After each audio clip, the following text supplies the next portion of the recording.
Hello, everyone. Welcome to episode 15 of Barbarian Banter. I'm your host, Jonas Kilker. And I'm your co-host, Dane Millerhaas. Today, we have a very special guest. Our guest is a content creator, entrepreneur, and Renaissance man who has created a personal brand centered around pursuing the truth, cultivating personal excellence in all areas, and being the Renaissance. He is a scholar and an athlete all the same, and I'm very proud to say that he is one of my very good friends. Zach Schenken, welcome to the show. Jonas, as always, it's a pleasure. And Dane, thank you for having me. I'm super excited about this container and this collaboration. Obviously, Jonas and I have been good friends over the last 3-ish years, maybe more now. Yeah, like almost 4 years. It's been really excellent to grow together, watch each other evolve, and obviously both of you guys have caught incredible momentum this year, and I'm loving the growth to watch. It's humbling, and yeah, it's awesome to see other men in the arena rising. So excited for what we have today. Yeah, that is certainly the most important thing is the fact that just like the energy that we're all bringing to each other is raising everybody up. Like I've been saying probably like every other podcast that we've done since we started is that the rising tide raises all ships. And like it's just so evident as all of these sort of opportunities flow back and forth to each other. Like this, for instance, right now, you coming on my podcast, I was one of the like first 10 guests or something on your podcast. And for me, it was the second time I had ever been invited on a podcast, first time by a person that I hadn't personally met. And so for me, that was like such a huge opportunity. I think it was 2021 or 20, I think it was 2022. Yeah. But that was like before I had ever started posting on Instagram, TikTok, anything. And some people may know because I've spoken about it a few times, but you are actually the one who convinced me to like start posting because you visited me one time and you were in the midst of like a 30-day post every single day challenge. I got inspired by that, started doing it myself on TikTok, and then that's basically what led me here, the Wow. 30-day challenge. And so I very much have you to thank for that, for sort of pushing me in that direction. Um, I think immediately, like I was always really fascinated by your way that you branded yourself. I always really liked the way that you sort of like portrayed what you stood for and like your tagline of be the Renaissance. I think is something that's like to some could mean absolutely nothing, but those who get it like recognize the significance of it. And I think especially now in this sort of culture war that we're in, things are shifting all the time. People are having like a resurgence of a desire for knowledge of the past and history, mythology, philosophy, all these things. Like the Renaissance is reoccurring, and that's a theme that keeps coming up. And you were kind of tapped into that before I had sort of like recognized that cultural shift. Do you think that that was something you saw going on, or was that something you wanted to see? Wow. Incredible compliment. So again, very humbled. But Of course. yeah, I think that it was probably a yes and rather than an either or. And I was always, captured by the stories of great men from history, mythology. Like I grew up reading all the great myths, and I was enamored by, men who wanted it all and went for it all. Obviously, Leonardo da Vinci kind of, my brand is derivative of the name of the Vitruvian Man. So the Vitruvian being that kind of idyllic, balanced Renaissance man, the circle and the square for those familiar with the iconography. And, my journey started however many years ago it was now. And as cringy as it does sound now, like late 22, I graduated from university, knew that I didn't want to work for somebody else my whole life, but didn't really know what that looked like. So I made an investment into an online course on how to make courses. And, it was kind of this unfolding. You show up and they're like, hey, if you are passionate about something, you can sell it online. And so I made this kind of 12-week self-mastery program. I was passionate about holistic excellence, mind, body, and spirit. And so they were like, well, what are you going to call it? And I was like, well, let me think. And so I looked for things that were public domain, and the Yeah. Vitruvian was available. And I really think that unfolding, that like kind of 10 months of building out that curriculum and seeing kind of what came through me. And I use that language intentionally. I do feel like that was the first time in my life that I was channeling something creatively, and not in some sort of seancic sense, but more just like using my luminous Visiting of the creativity. muse.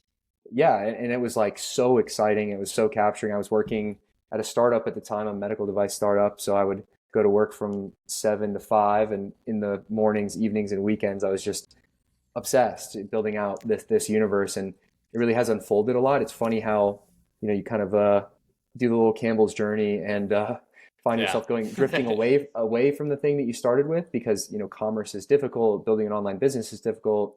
But Yeah. I'm finding myself returning a lot to like some of the first pieces that I ever wrote around the Vitruvian, and hopefully we'll get a chance to potentially read the manifesto, because I'm still extremely proud of like what that stands for and the words that I use there. And um, it wasn't even something that I genuinely look back and I'm like, I don't know how this was like given to me, but it truly was. And so in the sense that there's this cultural movement, I do think that in the collective unconscious, many young men, essentially every young man I find myself interacting with these days, Yeah. wants and is striving for something similar. Like we all woke up at whatever time and we're entering our young adulthood having never passed through a rite of passage. Nobody told us when we were a man.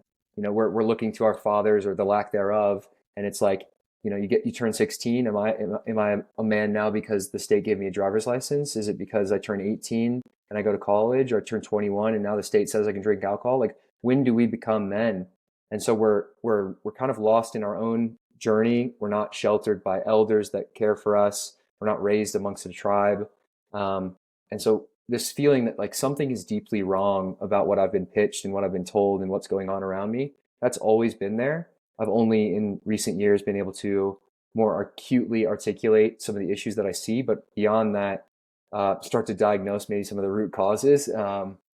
And that's exciting, right? Because I feel like I'm, a hero placed in this late stage Kali Yuga battlefield. So it's like, me and my guys are, we don't have swords and shields for now. We're armed with laptops and cameras, but being able to discuss ideas and help people walk towards a more higher version of themselves is something that is extremely exciting to me. And every time I can drop like little nuggets, plant seeds of curiosity for somebody to like change their life, as you were saying at the beginning, it doesn't matter which one of us cracks the code, which one of us becomes the billionaire, which one of us really makes that generational push. We don't all have to be Augustus. If we can each play a role in whoever that emergent great man is, I think that we've played our part in the great dance.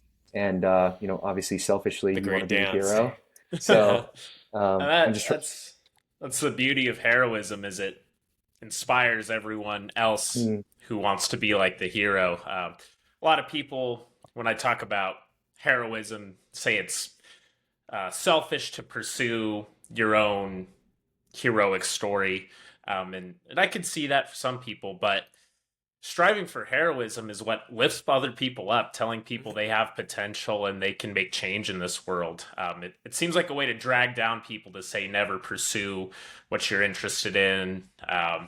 Just kind of debase yourself for others. That seems to me to actually be kind of the selfish thing, almost like the crab bucket mentality, which is a poison in our world, especially right now. And it's great to see guys like you and Jonas that are this kind of, like you said, this kind of collective unconscious. So many guys know something's deeply wrong with this world, and we're all trying to push out of it together. And the more we put our weight behind it, kind of accumulates together, and I think we will cause a rupture within our lifetime.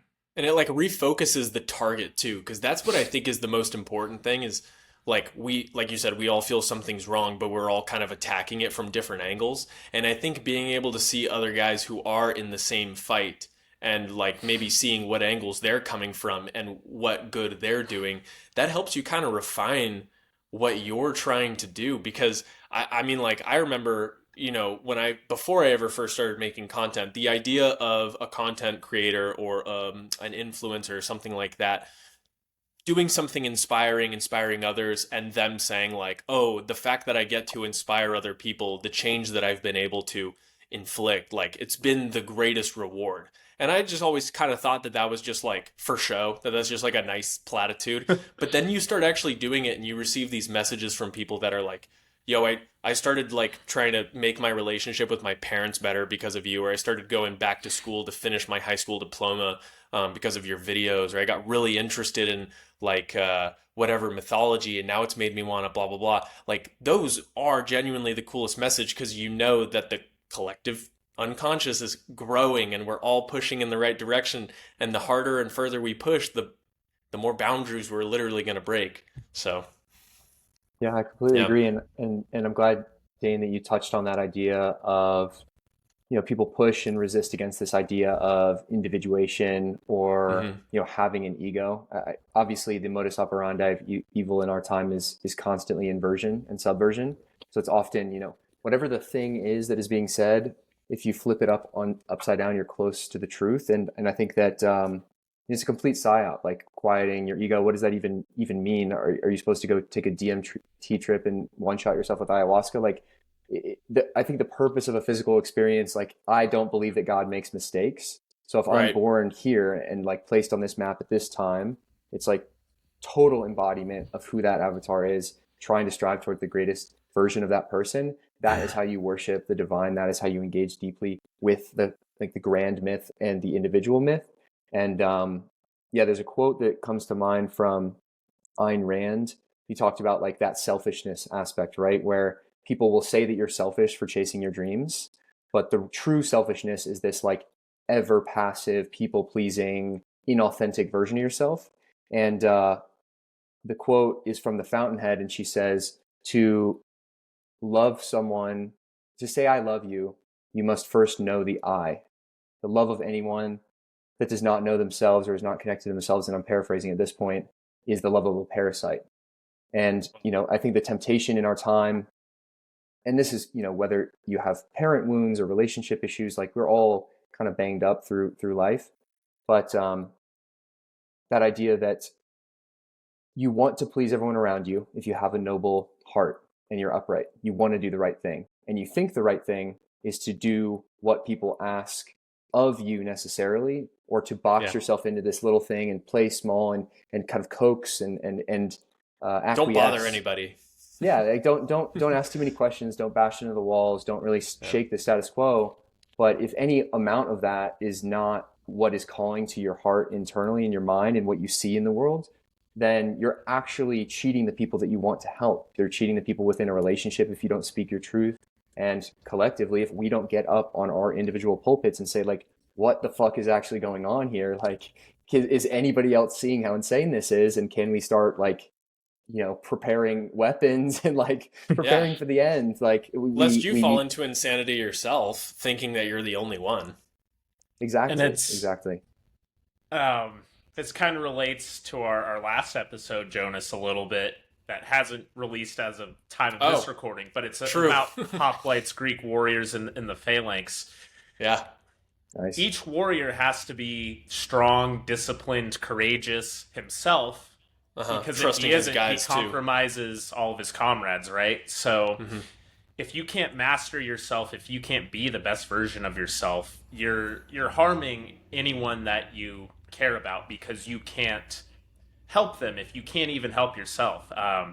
Yeah. It's like as a kid on the planes, you'd look at the dangly masks, and they would always say, put the mask on yourself Oh yeah. before my parents would help me, and I was like, why do they put it on first? Yeah. But it makes sense, because if you don't, and you pass out trying to get it on someone else, what good are you're both screwed. You've cooked So us both. Yeah. you do have to be able to take care of yourself and strive for the best for yourself, and that will help you help others, and we can all kind of collectivize that together as a band of men and brothers. Yeah. And I think too, to kind of harken back to Zach's point, is that like in the Greek hoplite setting, as soon as one guy turns and starts to run, he admits defeat. The other guy next to him goes, "Fuck, we might be fucked right now," and then he turns to leave too. And then you see two guys leaving, and you're like, oh. And you're like, "Oh shit, we're all leaving." And it's like the one, I think the coolest statistic that came out of this experiment that they did was that every single time whichever side turned to run, they lost 100% of the time, but they experienced like the majority of the casualties, right? And the quicker they turned, the like more casualties they fit. Like it's just a fucking it's all bad all around if you admit defeat from the beginning. So the golden rule there is don't give up. like stay in the fight for as long as you can. You might die, but you will save as many others as you can possibly, like if you stand and fight. And I think that that's kind of the message we need to bring forward is like individually we can do nothing, collectively we can do everything. And we just need to recognize that the collective does exist as much as they try to make it feel like it does not. Hmm. Yeah, absolutely. And I think when you're in fraternity with other guys that are focusing on themselves, you have no option but to rise to that sort of occasion. And it's obviously, Yeah. the very played out cliche of like you're the sum of the five people you surround yourself with. But in lieu of finding those people in your real life, obviously the internet has brought all three of us together. It's Yeah. completely changed the trajectory of my life and my ideological positions. Like I think different things about the universe than I could have ever imagined Yeah. had I not started saying things on the internet, which is crazy to think about. But yeah, so much of our self-esteem as men comes from competency. And so becoming more competent and able to then serve the people around you, that is actually like the secret sauce of what you're likely missing in your life.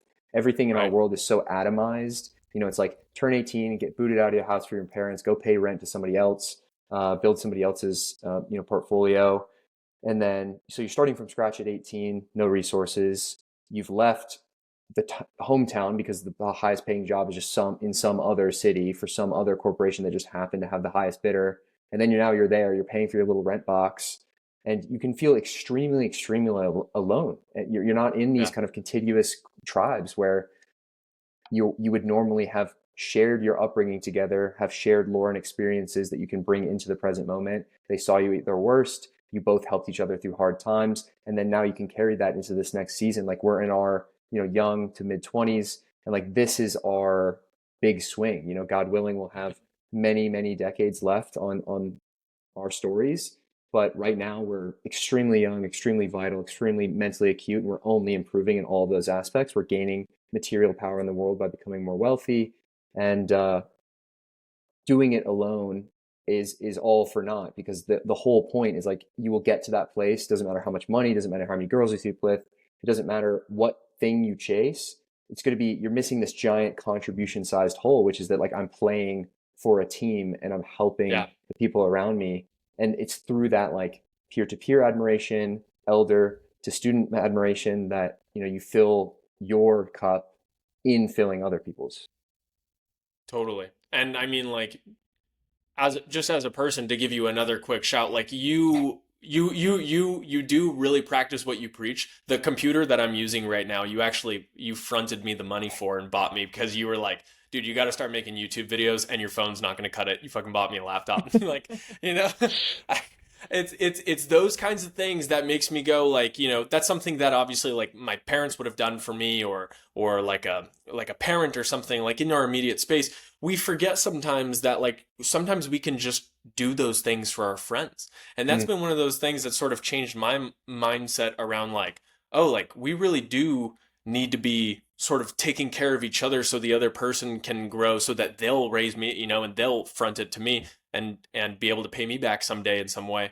And really, ultimately, what we're trying to do is set ourselves in a position where it becomes easier and easier to do generation after generation, mm, because I feel like, however, I mean, like, there's so many different places in history I feel like that you could point to as like, when did this all start to deteriorate? And it's gonna be different at different points, like you could point to the Industrial Revolution or modernity, or even like World War II or something. Like the baby boomers, they inherited this world entirely different from ours, and the sanctity of the family disintegrated. No more rites of passage for men, and that's where it started falling.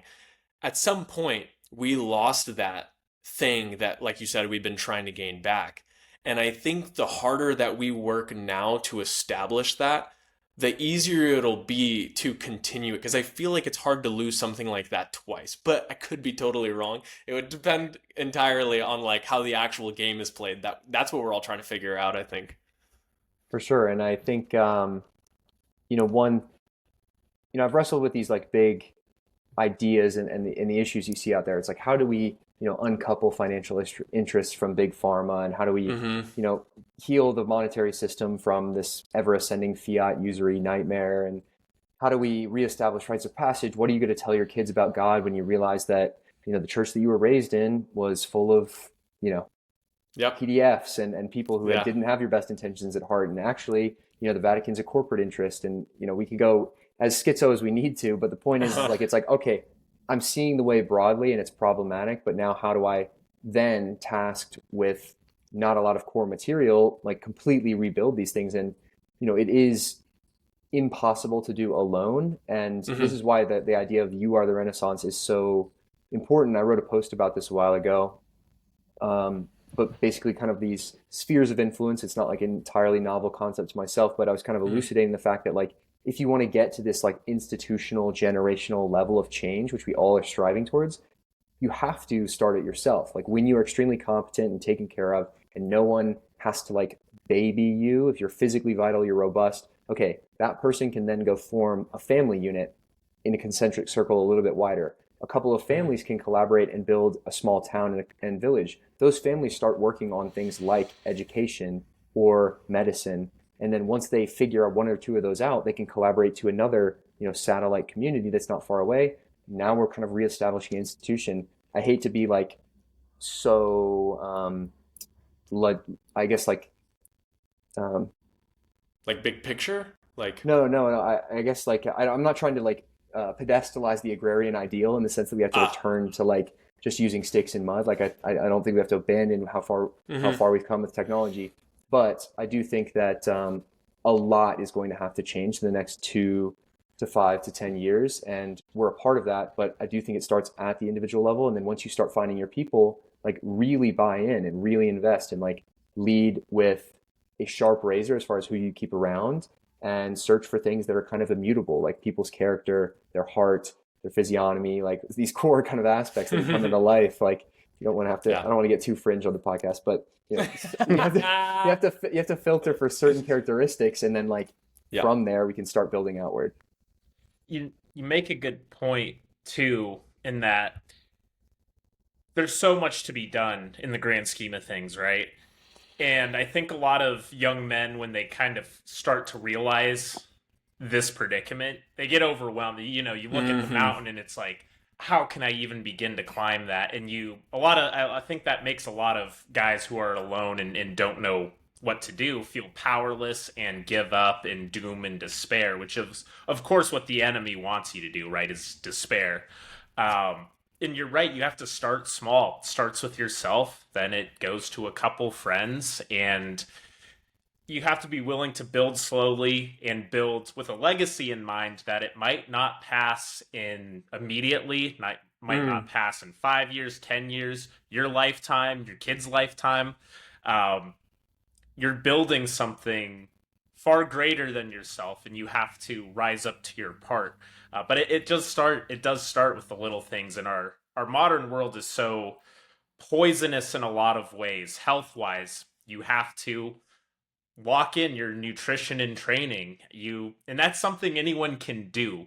And it seems inconsequential when you say it's like, oh, there's PDFs in the government and in big religious organizations. How is going to the gym going to hold them accountable?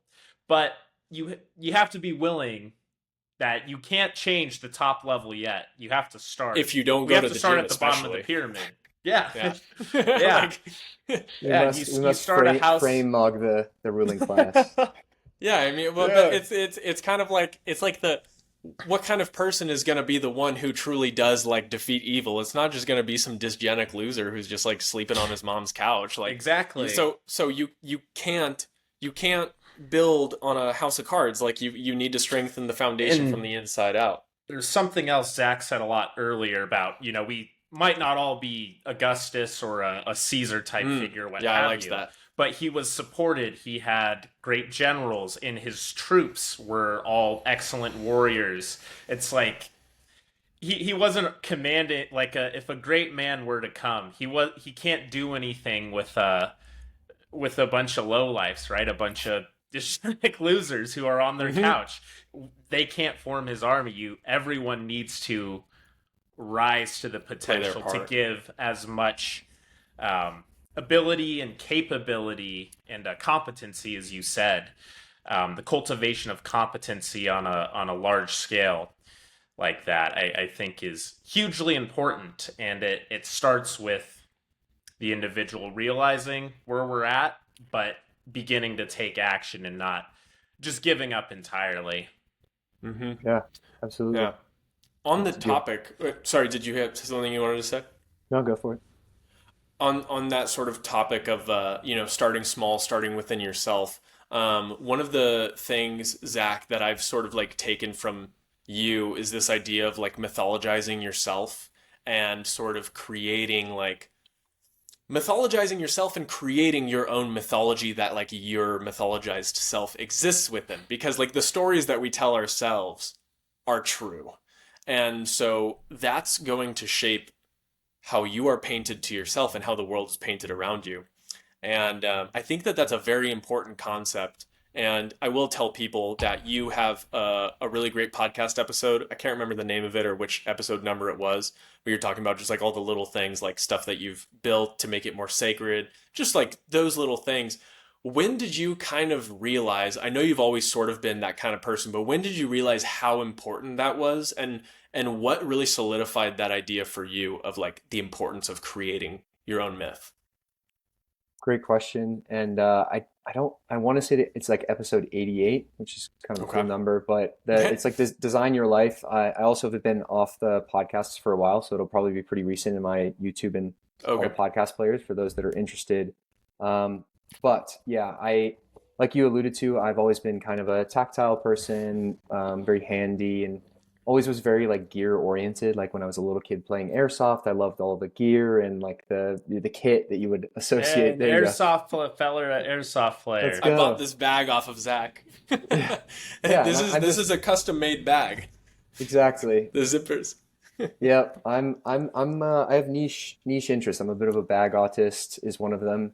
But I made this podcast kind of realizing, and it's your answer to your question about the realization, I suppose kind of later in life when you start to constellate and look backwards. Um, but the idea that we are in a extremely magical and romantic experience, and so much of how we experience that will come down to simply how we engage with it.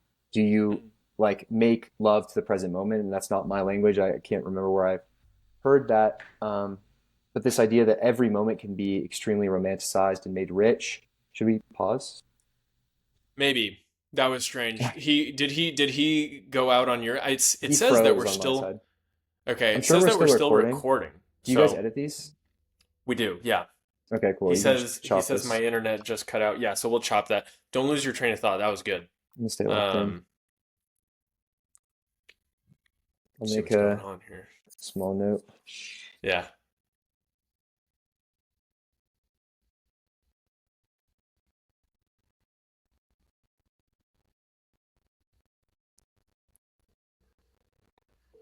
Oh, Yo, can you guys hear me? Yeah. yes.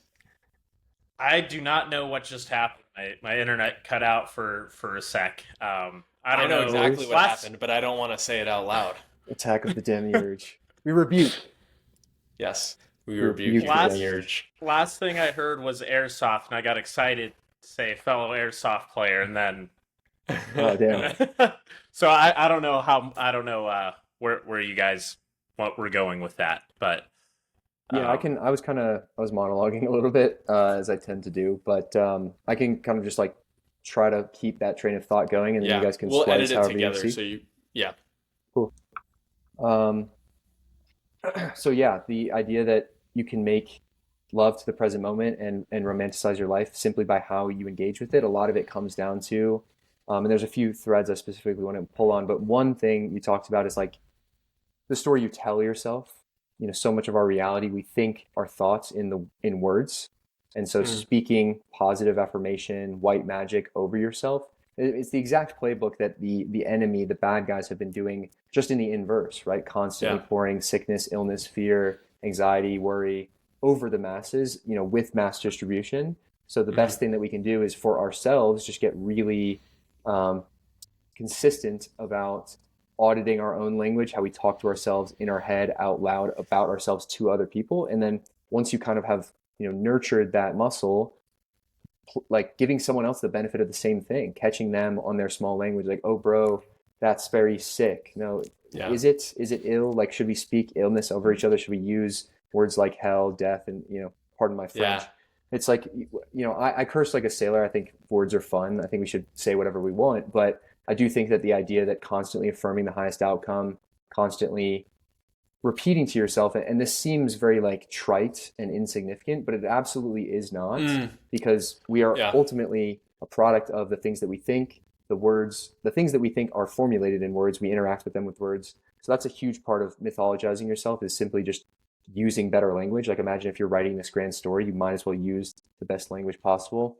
And then back to the more material side of things, like you were alluding to in that podcast, I think that we have, making love to the present moment. Every moment is an opportunity for adding deep depth and richness. And the world wants it to be very material and one note and insignificant. It doesn't actually matter that much if you pray before you eat, or what you choose to put on your body. Just wear somebody else's jersey, wear some, Chinese manufactured luxury good.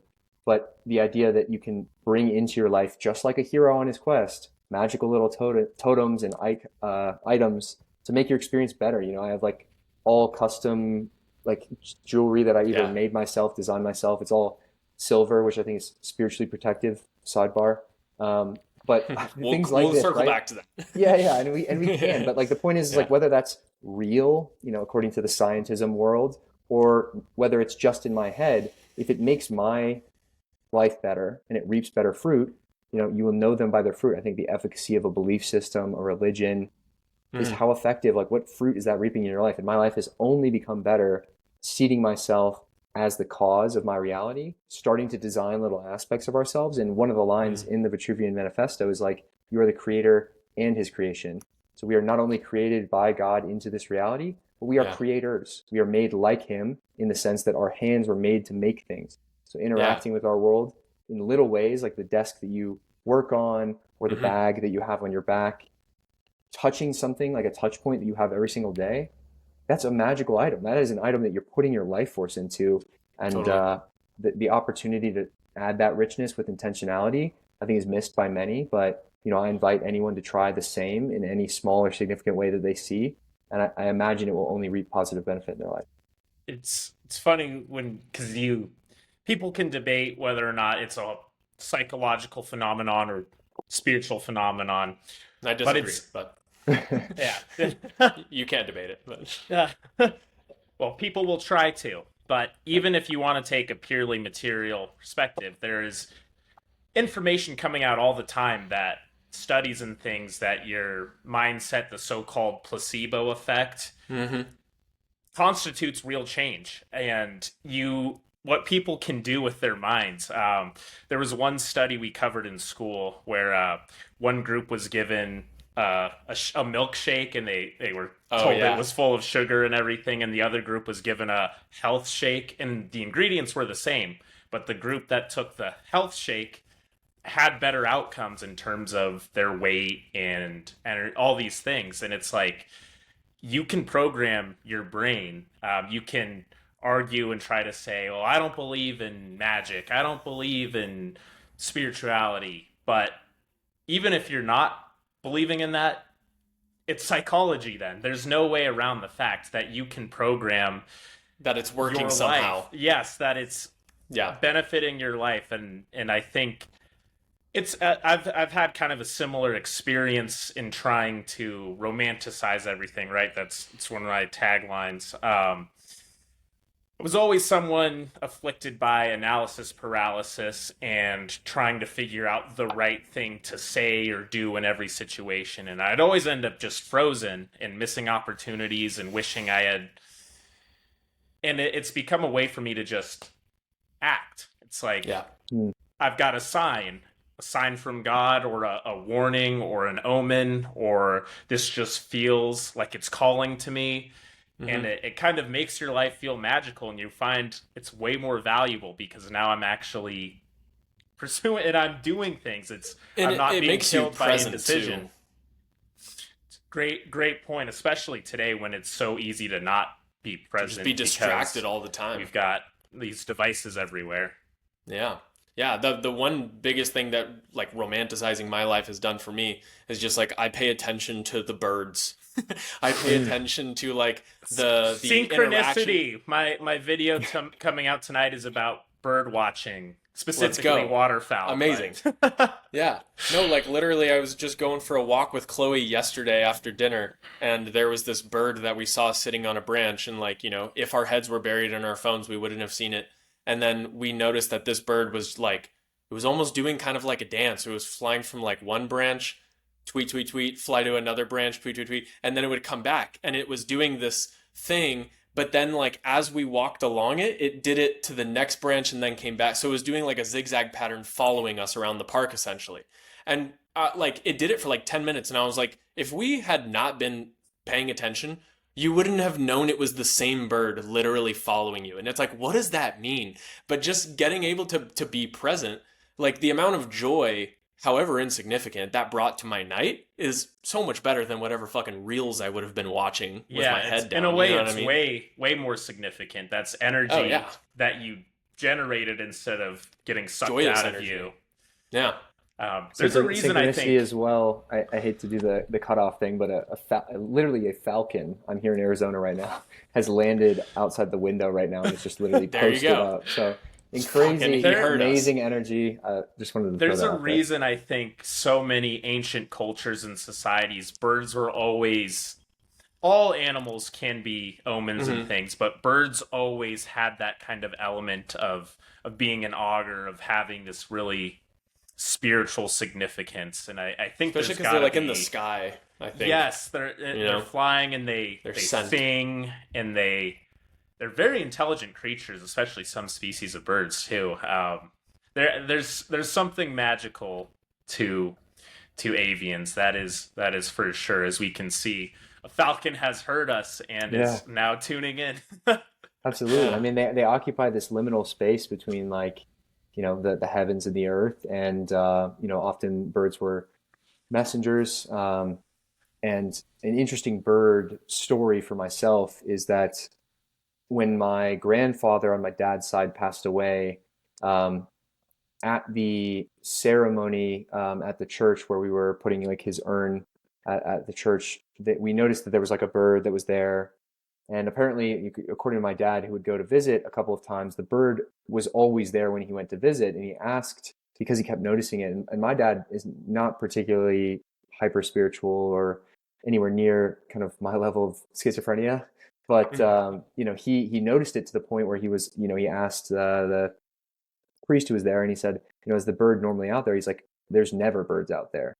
So interestingly, after my dad told me that story, I started to kind of pay close attention, and I noticed as I traveled the world on my hero's journey, my grandpa didn't really get to see the world. He didn't travel a ton, but I know that he, loved and adored myself and my brothers as his grandchildren, and I felt that now they follow me. He followed me around the world, and what's crazy is that after, because it would always be in these moments where I'm reflecting, I'm standing on a Yeah. cliffside somewhere When you're around the world, present. and exactly, and often in nature as well. Hmm. But whether it's a city or whatever. But I was in Petra, Jordan this past year, and we're walking through this candle wax Martian landscape, and we're just up on this cliffside, not a sign of life other than me and my guys, and these two birds start flying through, and my grandmother had passed in this past year, so I now often see as I'm going through my journey, and I don't know if this is again cognitive bias for the science people, but I Uh, see two birds like consistently follow me in these new every time I drop into a new map. This, as I was saying before the podcast began, I started the year in Oaxaca, Mexico, and then I went to Lake Atitlan, Guatemala, Buenos Aires, and now I'm here in Arizona, and more adventures to come. But the point is, like, I literally can't go somewhere where they're not with me, and I see that even if I'm just choosing the story as like I have protectors and watchers and guardians in my family and ancestors, which I think ancestor worship is another thing that's been stripped of us, but guiding me, and like that, that is mythologizing your life. I have yeah. absolutely nothing to say, or I have no evangelizing to do to the scientism person who's just like, there's birds everywhere, bro. You're going to see them. It's like, nice, dude. How is your life going? Like, Yeah. is that reaping excellent fruit in your life? I hope you enjoy waking up, bro. Yeah. I mean, no, and that they're literally blessing you like when you come into a new place to show you that it's like, and the kind of mindset that that's going to put you in is so worth the time that it takes to be present and recognize those things. And that's the thing that I think a lot of people who are against this idea is that like they're like, oh, I don't have time for that shit, and it's like, what do you mean? Like, Brother, what? nobody has time. Bro, We don't have time. no, nobody owns it. Exactly. It's simply passing, and it's like, what are you doing as the time is passing? But I think it's one of those things where like we are so, and I fall prey to this too sometimes, this idea of just being like super productivity biased. I think this is what happens to a lot of atheist types, is that they're like, well, it doesn't immediately benefit my life in any way. It's not making me money. It's not doing this, not doing that. And so therefore it does nothing or it is meaningless. And I think it's exactly that that's going to like limit you from being able to experience miracles and magic. You know, like when people look out and they're like, how did this person go from this to this and they didn't work as hard as me? Like what did they have that I don't? It's like maybe they watched the birds a little bit longer than you did, bro. Like I genuinely think sometimes when people are like, "Oh, I'm just a lucky guy," that person's just lucky. They just got lucky. It's like I think that maybe they might have been dreaming a little harder than you. Maybe they were watching the birds a little harder. They were paying attention and being present more than you. And In it's a way not to. that's Mhm. generating luck in a sense. Yes, and Um, all of the material things that they would have wanted. right, yeah. I mean, what is luck but you succeed in the opportunities that present themselves? How are you supposed to take opportunities if you're not paying attention or if you're dissuading yourself from taking them? Yep. Uh, Lucky people are always picking up on that momentum and taking those little things forward. So I think there 100%. absolutely is something to lucky people, Yeah, other than absolutely. I just mean, pure statistical chance. like if we take the cosmology that there is a creator, a God that loves you and has created this experience for all of us, um, just like you are a friend who makes an experience for another friend or a parent who does something special for their child, you know, who are you more inclined to just absolutely pour blessings into? The person who's completely enamored and so incredibly grateful in every moment just to be participating, or the person who is bitching and moaning because it's not how they expected it, or it's not how they would have set it up, or their feet hurt, or the Wi-Fi was slow today, or whatever you choose to like focus your attention on. I think that gratitude is that magnet, and I choose to see it as like God is like, okay, well, this guy is absolutely maximizing the container that he has right now. It's the Matthew principle, right? I think it's Matthew 7:7 or something like this. You know, to those that have more shall be given, and it's not about quantity, it's about the qualitative appreciation of what you have. Because regardless of your station, I mean, every single person listening to this at least has access to the internet. I don't know what you're watching it on, but to sit richly and just be so in awe of the magic that's around you. I talked about this with Riva Tez on my podcast with her a number of years ago now, but I was still struck by that conversation. And like the quote I always ask about, like a person's favorite quote she mentioned, it's from Rilke, who's a poet, and um, he's essentially thanking God. I'll misquote it now, but we can put it on screen or something. But it's like, thank you for everything, the beauty and the terror. And it's really kind of like a profound quote because like beauty and terror, it's a lot, but you don't really get to pick the things that are handed to you, but you absolutely can pick how you interface with them. And, it's how I constellate the problem of evil. Cause like, I'm not a Christian. I don't claim sort of a traditional pedagogy of faith. So I don't have, standard apologetics answers for people, who might be more of a materialist, but trying to engage with spirituality. One of the hardest questions is like, well, why does bad shit happen? If it is this Yep. benevolent God, and not to say that I have the answer, but the way that I answer it for myself is it's something to the effect of, if there is a story and there are heroes in it, it wouldn't make for much of a story if there weren't dragons and goblins and ghouls and bad guys to face along the way. And in fact, some parts of the story, if it is an epic story, the hero's going to be down on his luck. He'll be in late stage Kali Yuga and it'll seem like everybody is fucking doing horrible shit at scale and you are completely powerless, and I think we're heading into our eagle moment to pull from the Lord of the Rings. Um, I'm optimistic that, the good guys win in the end, and this sort of epic narrative that we find ourselves in, whether on the micro individual level or on the collective societal level. I think we are only headed towards positive things. I choose that not only as a assumption based on what I can see happening around me and understand about history, but also just it's an effective operating system. I choose to assume that amazing shit is going to happen and we're going to be able to build, the next parallel institutions, great next civilization. Like we're going to, I literally think that like me and my friends on the internet are going to pen our names on the next Magnum Carta and like be able to write the next great stories.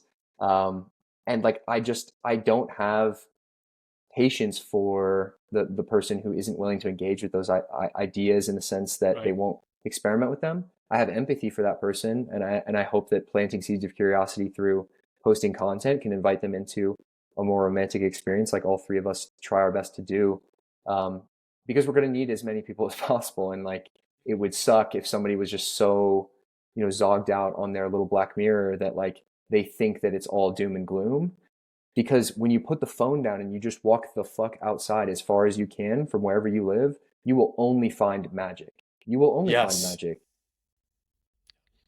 It's you have a good point because we are all kind of in a similar creating content, trying to romanticize, mythologize, vitalize the people. And of course, you get people who, for some reason or another, want to push back and say, so well, I can't do anything because of this situation. There's nothing we can do. People who want to doom, and at a certain point, it is sad, and you hope that over time people's minds change because that does happen. I mean, we've all gone through our own journeys, and I wasn't always in this place of believing in these kinds of things for myself in the world either. So you hope some things sink in over time, but there's not much you can do for someone who isn't willing to help themselves, help you help them. What's the cliche that you can lead a horse to Can water, yeah. but you can't make it drink, and it's you get comments, right? I just posted a video about kind of this whole thing, really trying to be the hero, and yes, we live in a cursed time, but you still have to try your best and make the most out of the cards that you're dealt. And you get a lot of pushback of guys saying, well, it's different than it was in the past. In the past, you could pick up a sword, and now, well, now there's computers everywhere. And it's like, and it's just like, all right, well, if that's the way you want to see it, I'm not here to argue with you. I'm not your personal inspiration coach. Mhm. If you don't want to swim and you sink, it's unfortunate, but that's where we are. And but for those who are willing to swim upwards with us, I think we will all, in the end, as Zach said, we will have our moment of triumph, and good, if you will carry forth. But we've got to do the carrying to reach that story. It is kind of like Lord of the Rings. There's the Tolkien said the eucatastrophe, I think is what he called it. But all the characters had to get in the position and do their part to make that eucatastrophe, that glorious moment where Gollum tips over with the ring into Mount Doom. Every character had to do their part to get to the ring, to the exact place it needed to be to fall. There was no free rides from fate. So we've all got our part in this grand journey. Speaking Amen. of grand journeys, I this might be a little bit of a diversion from what we've been talking about, but Zach, a book that you've recommended me, Hyperion, I finished, and I am now about 100 pages away from finishing The Fall of Hyperion. Mm. And to those who are unfamiliar, it's an incredible science fiction series by Dan Simmons, is it? Simmons.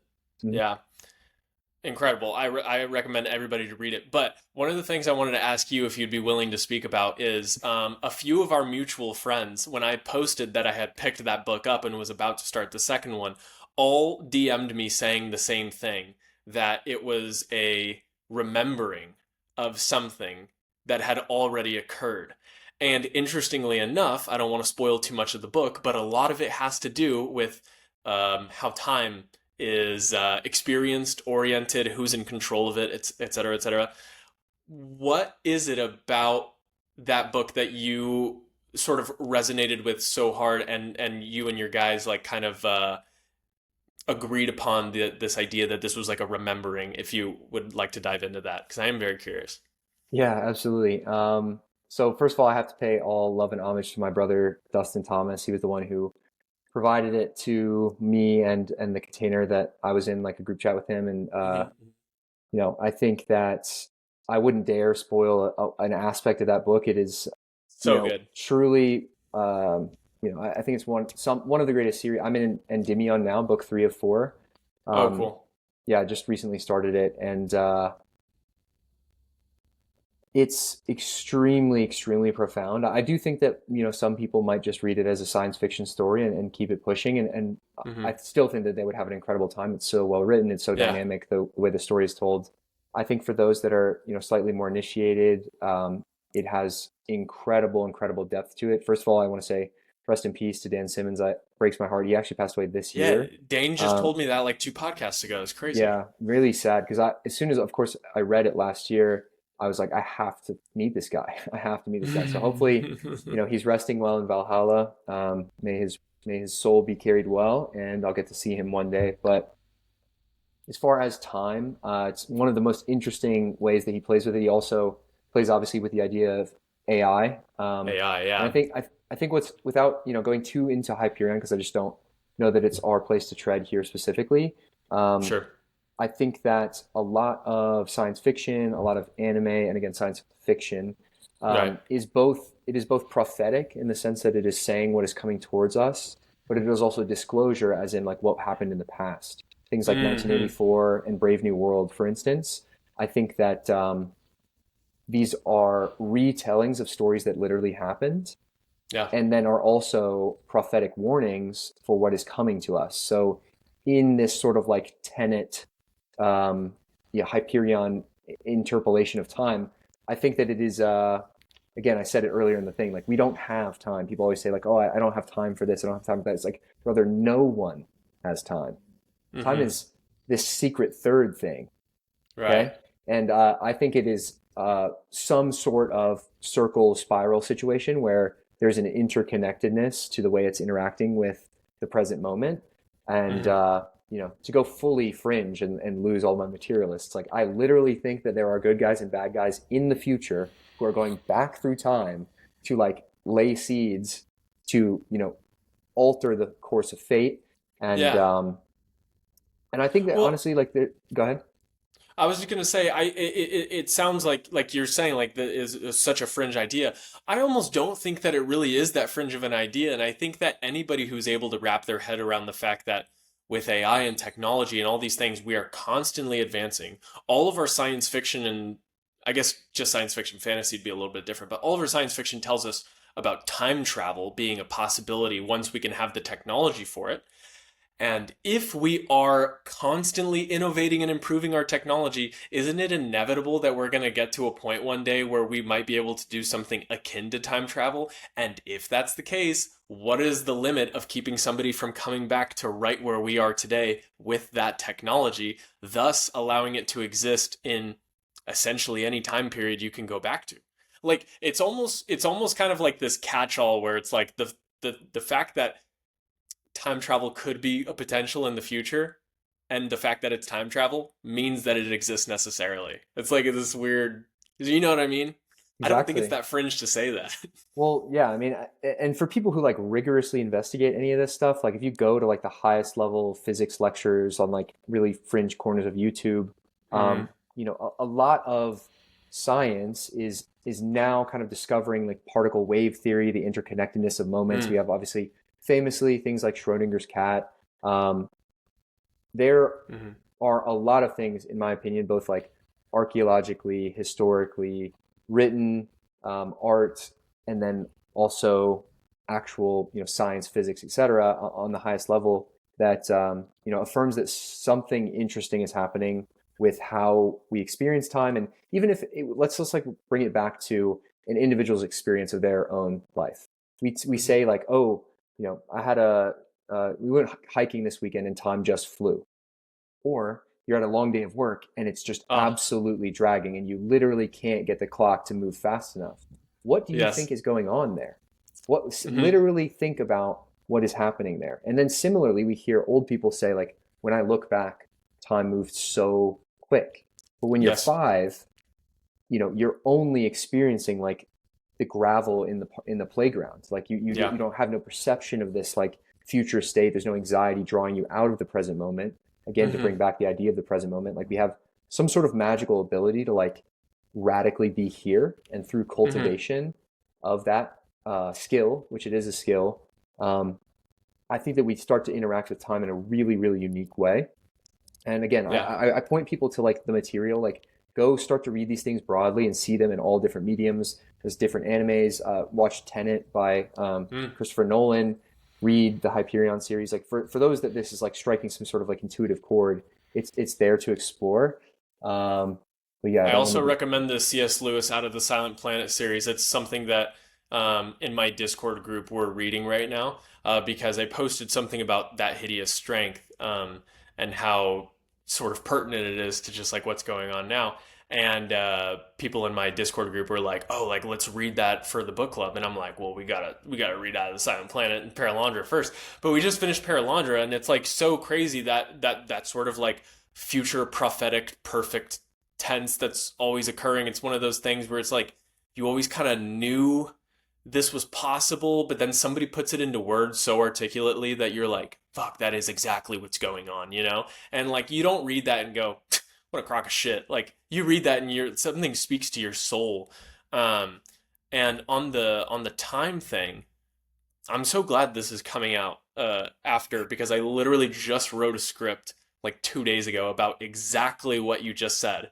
The experience of time and how time is constantly changing depending on what sort of a state you're in. Kind of tying back to that thing about presence.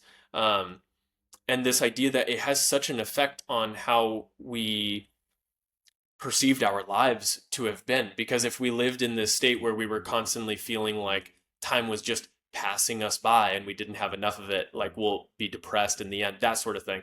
But without going too much into that, on the experience of time itself, that's something that like constantly throws me for a loop, because like you said with like the time travel thing and like the possibility of that being a thing in the future, and like not to spoil too much of Hyperion, I don't want to spoil any of it, but when they get close to should I not say anything at all? I shouldn't say anything at all. I think you'd be doing the audience a disservice. Yeah, no, I kind of agree with you. I want to so badly, like maybe yeah, everybody just go read it for yourself. I'm going to cut myself off. I think it's for discussing for those that have read it. There's no reason not to. It's out there. R.I.P. Dan Simmons, and see what rings true for you, right? Like none of us are right in the capital R sense, but it's about like honing in and getting closer to the truth with a capital T.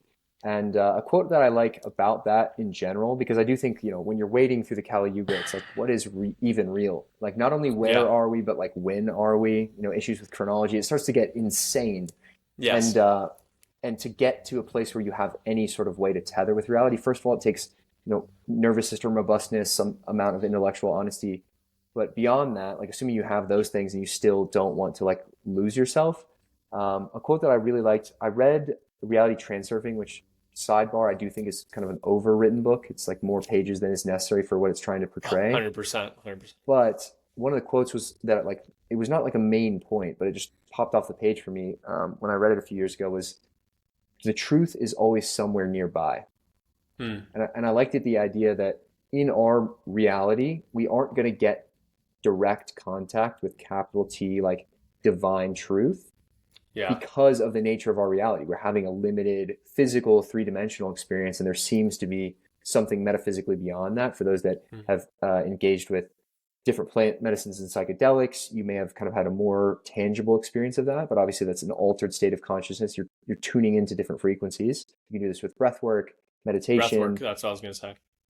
And you can cultivate these to varying degrees, but the point is like we can get close. And I think it's about, hovering as close as you can over the bullseye. And a lot of that is guided simply by intuition. Clearly the institutions at scale have failed us. You can't keep outsourcing the truth. I made a video about this a while ago.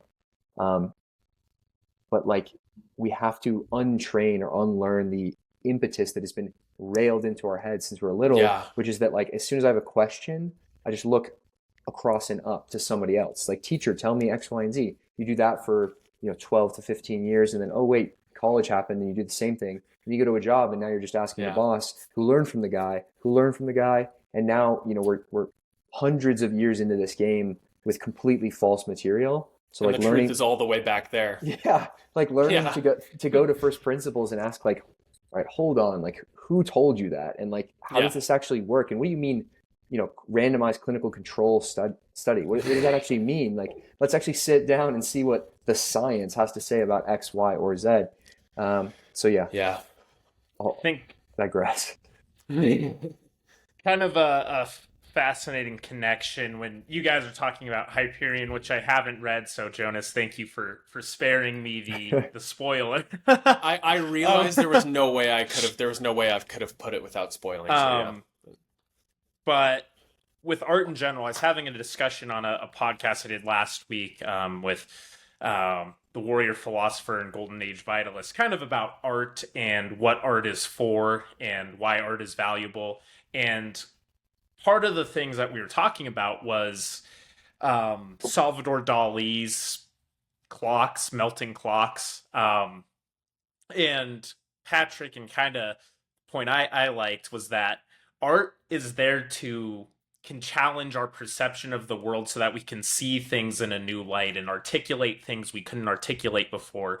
And I think that's the value of these, science fiction stories and things where it's like you couldn't conceive of another conception of time until you encounter Put it in that setting or something. Yes, and Zach, you said on one level, generally, it's a very entertaining book, engaging.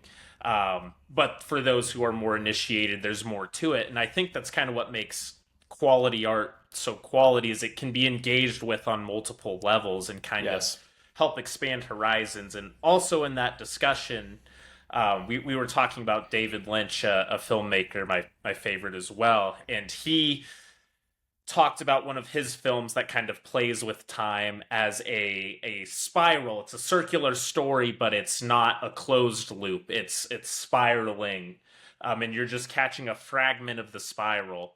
And that kind of changed my own perception of time and history, and how when people say history rhymes and that kind of thing, to me it makes a spiral makes more sense to me, how things kind of repeating patterns and all that, but it's not the exact same. It's spiraling out. So it challenged my perception of time in a way that made sense to me.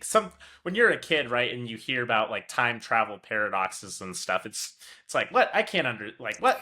You sit there and you try to logic it out and it doesn't work. But art puts it in a way where using the wrong logic. Exactly. Art can digest in a way where suddenly it's like, okay, now I can kind of internalize and see what this actually might entail and be like. So I think that's why art is such an important part of our movement, if you will, a renaissance. I mean, the Renaissance, of course, art was foundational to the Renaissance, but it translates so far beyond entertainment, and art has been made into this just purely consumption entertainment zone, but it can be so much more, and you guys touched on that very well here. Well, yeah, to hit on that note specifically, like Renaissance, literally the word means rebirth, right? And so if we're going to rebirth an era outside of what we find now, it does definitionally require going back. And our ideas or discussion earlier in the conversation about how do you rebuild rites of passage or institutions, I think a lot of it is actually going to be going back. And so we don't have to start from a blank slate. We can say, okay, but in a non-subverted sense, if we can get as close as we can to actual history, what did we come from? Like, what is the story of my ancestors? Like, what did they say about God? What did they say about our way to interface with the divine? And instead of having to start from scratch in the year of our Lord 2026 and tell your kids like something that you cooked up with your friends because of all the fiction you read, you could be like, actually, 1,000 years ago, the Schenken family believed this. And Right. I went back to where our family was from and I got the rune stones and like here's the thing from the fucking mountain and we're starting the tradition now because it's Yeah. been lost and taken from us. Like these sorts of revitalizations, mythologizations of our individual families and then wider is extremely important. And then the one other note I wanted to touch on with art and fiction, as we call it, sci-fi, these sorts of things. Um, I think another critical function, and this is why like Lewis and Tolkien were so unbelievably prescient and absolutely had the codes, is that I literally think that to avoid what was going to happen, which is like the total erasure and burial of history. What's interesting about Tolkien is the first book that he released in his kind of famous universe was The Hobbit, which was sold as a children's story. It was sold as like literally a nursery sort of story, right? Wow. Totally. And so he gets put in this little container by the Popular Times as just, oh, he's writing kids stories, just a Don't fable. worry about it. Don't worry about this guy. And then he drops all the lore Yeah. into Lord of the Rings and the universe and the Silmarillion because I think him and Lewis, these were scholars who had access to like the Bodleian Library in Cambridge around that turn of the century, where they were literally looking left and right and they're like, oh my God, they're going to lock the fucking door on all of our history. We Wow. have to drop the codes for the future. And the only way we can get away with it without being killed or having it also burned and erased is if we make it fantasy and Fantasy. fiction and mythology. And I am someone like, I don't like labels. I don't think it's particularly productive. But if I am anything, I am a mythological realist, which means that, yes, bro, dragons were real. And everything that you see on the cathedrals and in the paintings and on the maps actually fucking happened because these people were not less serious than you were. In fact, Yeah. they could speak multiple languages and actually read books. So these were very serious people. They didn't spend however long it takes to carve a giant statue thinking something up in their head about just some idea they heard somewhere. It's like maybe they just saw stuff and they created effigies towards these things. So Yeah. that's what I wanted to say is like a core function, I think. And starts to reframe how you see the world. It's like a way of looking and seeing the world. And once you kind of unlock this paradigm, at least in my experience, you can't really unsee it a certain type of way. And Hmm. I'm not here to You become evangelize. This is, initiated. yeah, and I don't want people to believe a certain thing about the world. I love pushback and the pressure of different ideas because it refines my ability to articulate my own thoughts, but also like pushes me on my edges because I can't just take cool tweets that I've seen and become like an ideology based on those, right? I need to refine my own thinking. So Yeah. I'm all for discussion. I just think that in my experience, I'm questing towards truth in the most earnest way that I know possible. All I want to get to is the truth. All I've ever wanted was that, so that we can actually interface in the right way with our reality. Like it shouldn't have to be so hard. We shouldn't all be these little economic units raising shareholder value to pay $2,000 to live in a box that we don't even fucking own. Like again, I'll digress before my tirade goes off, but it's I think the way out is actually going back and I homage to Tolkien. and to touch on that point exactly. One of the things that I wanted to mention earlier, I kind of lost my train of thought a little bit, but in Paralandra and even in Out of the Silent Planet, the first book, one of the themes that kind of keeps coming up, and this won't be spoiling too much for people, but this idea that the myths that we believe on Earth, he frames it in a way of like these things are things that actually exist on other planets that we have sort of forgotten or maybe have just become uninitiated with. Like one example is the existence of dragons on Paralandra, which is Venus.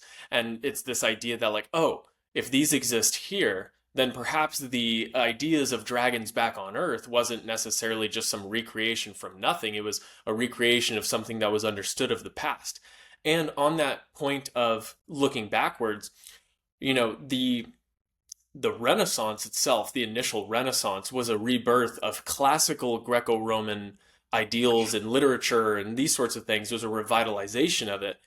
Um, in a time where, say, somebody like Plato existed. We're bringing back Plato's ideas and understanding them in the late medieval period. But even Plato himself was somebody who was looking back in his own time. The time that we were looking back to, he was also looking back, like he writes in his Timaeus, so he's talking about Atlantis. And he's like, this is something that I have learned was forgotten from my time, and I learned from my ancestor, Solon. was it Solon? And Solon learned it from the Egyptians, who criticized the Greeks for having forgotten their own mythology, for having forgotten where they came from in their own stories. And the Egyptians got it from the Babylonian. And it's just like this constant backward, like every society, every civilization is always thinking like, what have we lost? Even the ancient Greeks that we look back to, they looked back themselves and they were like, what have we lost? And so for me, I think the most, we kind of touched on this on a previous podcast, Dan and I, talking about like going back to the invention of written language. That's where history begins, because we didn't have anything that we can solidly point to other than archaeology and that sort of thing. But it's like, imagine what that's going to do if we are able to find something from prehistory that shows, hey, we did actually have something written and we do have those stories.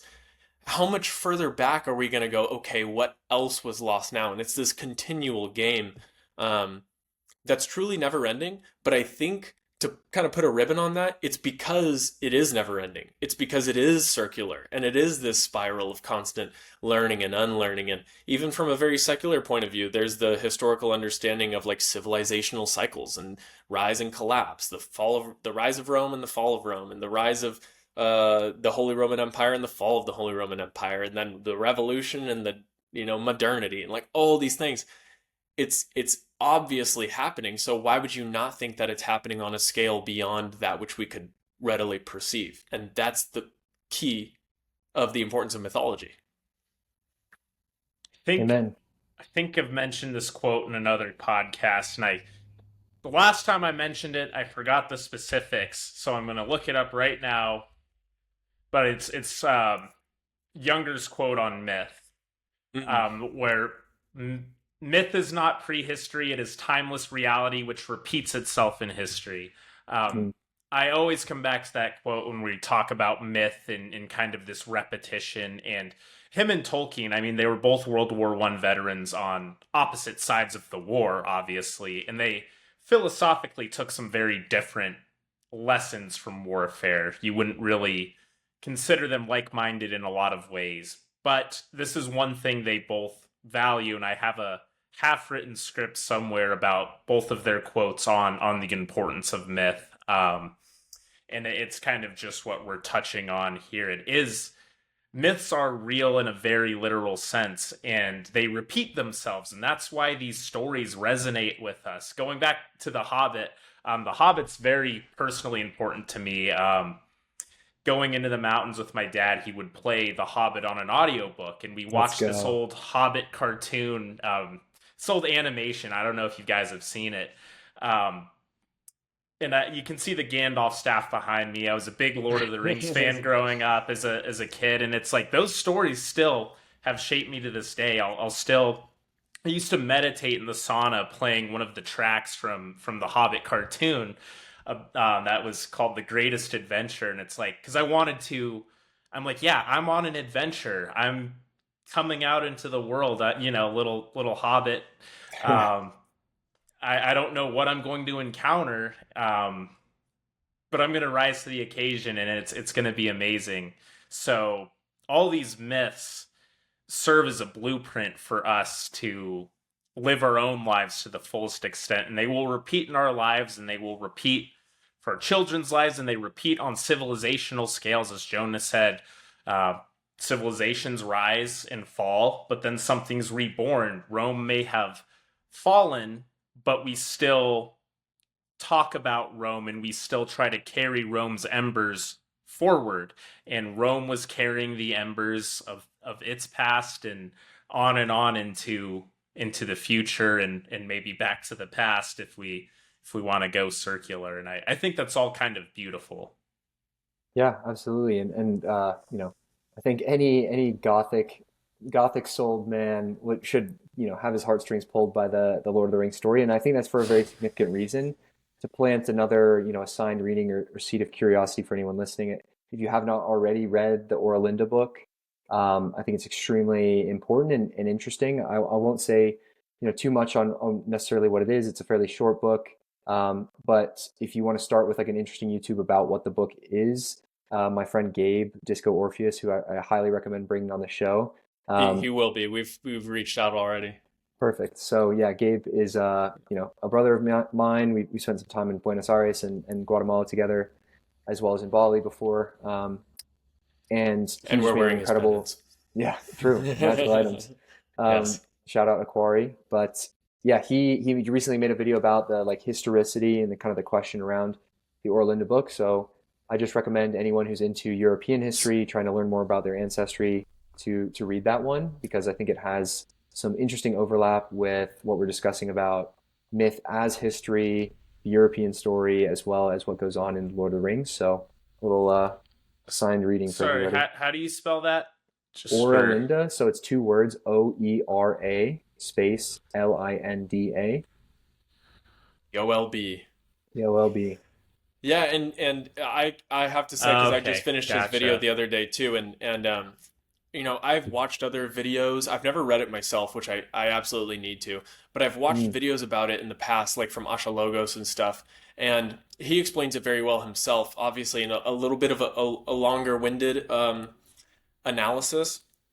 The way that Gabe put it in his video was really concise, and I like the way that he tied in the sort of conventional history into those sorts of things. Because, and like honestly, we've spoken about this before. This is a lot of what I'm trying to do with my content, is to show people like, hey, you could take the puzzle pieces of what we have been given, what we've been told, and don't take it at face value.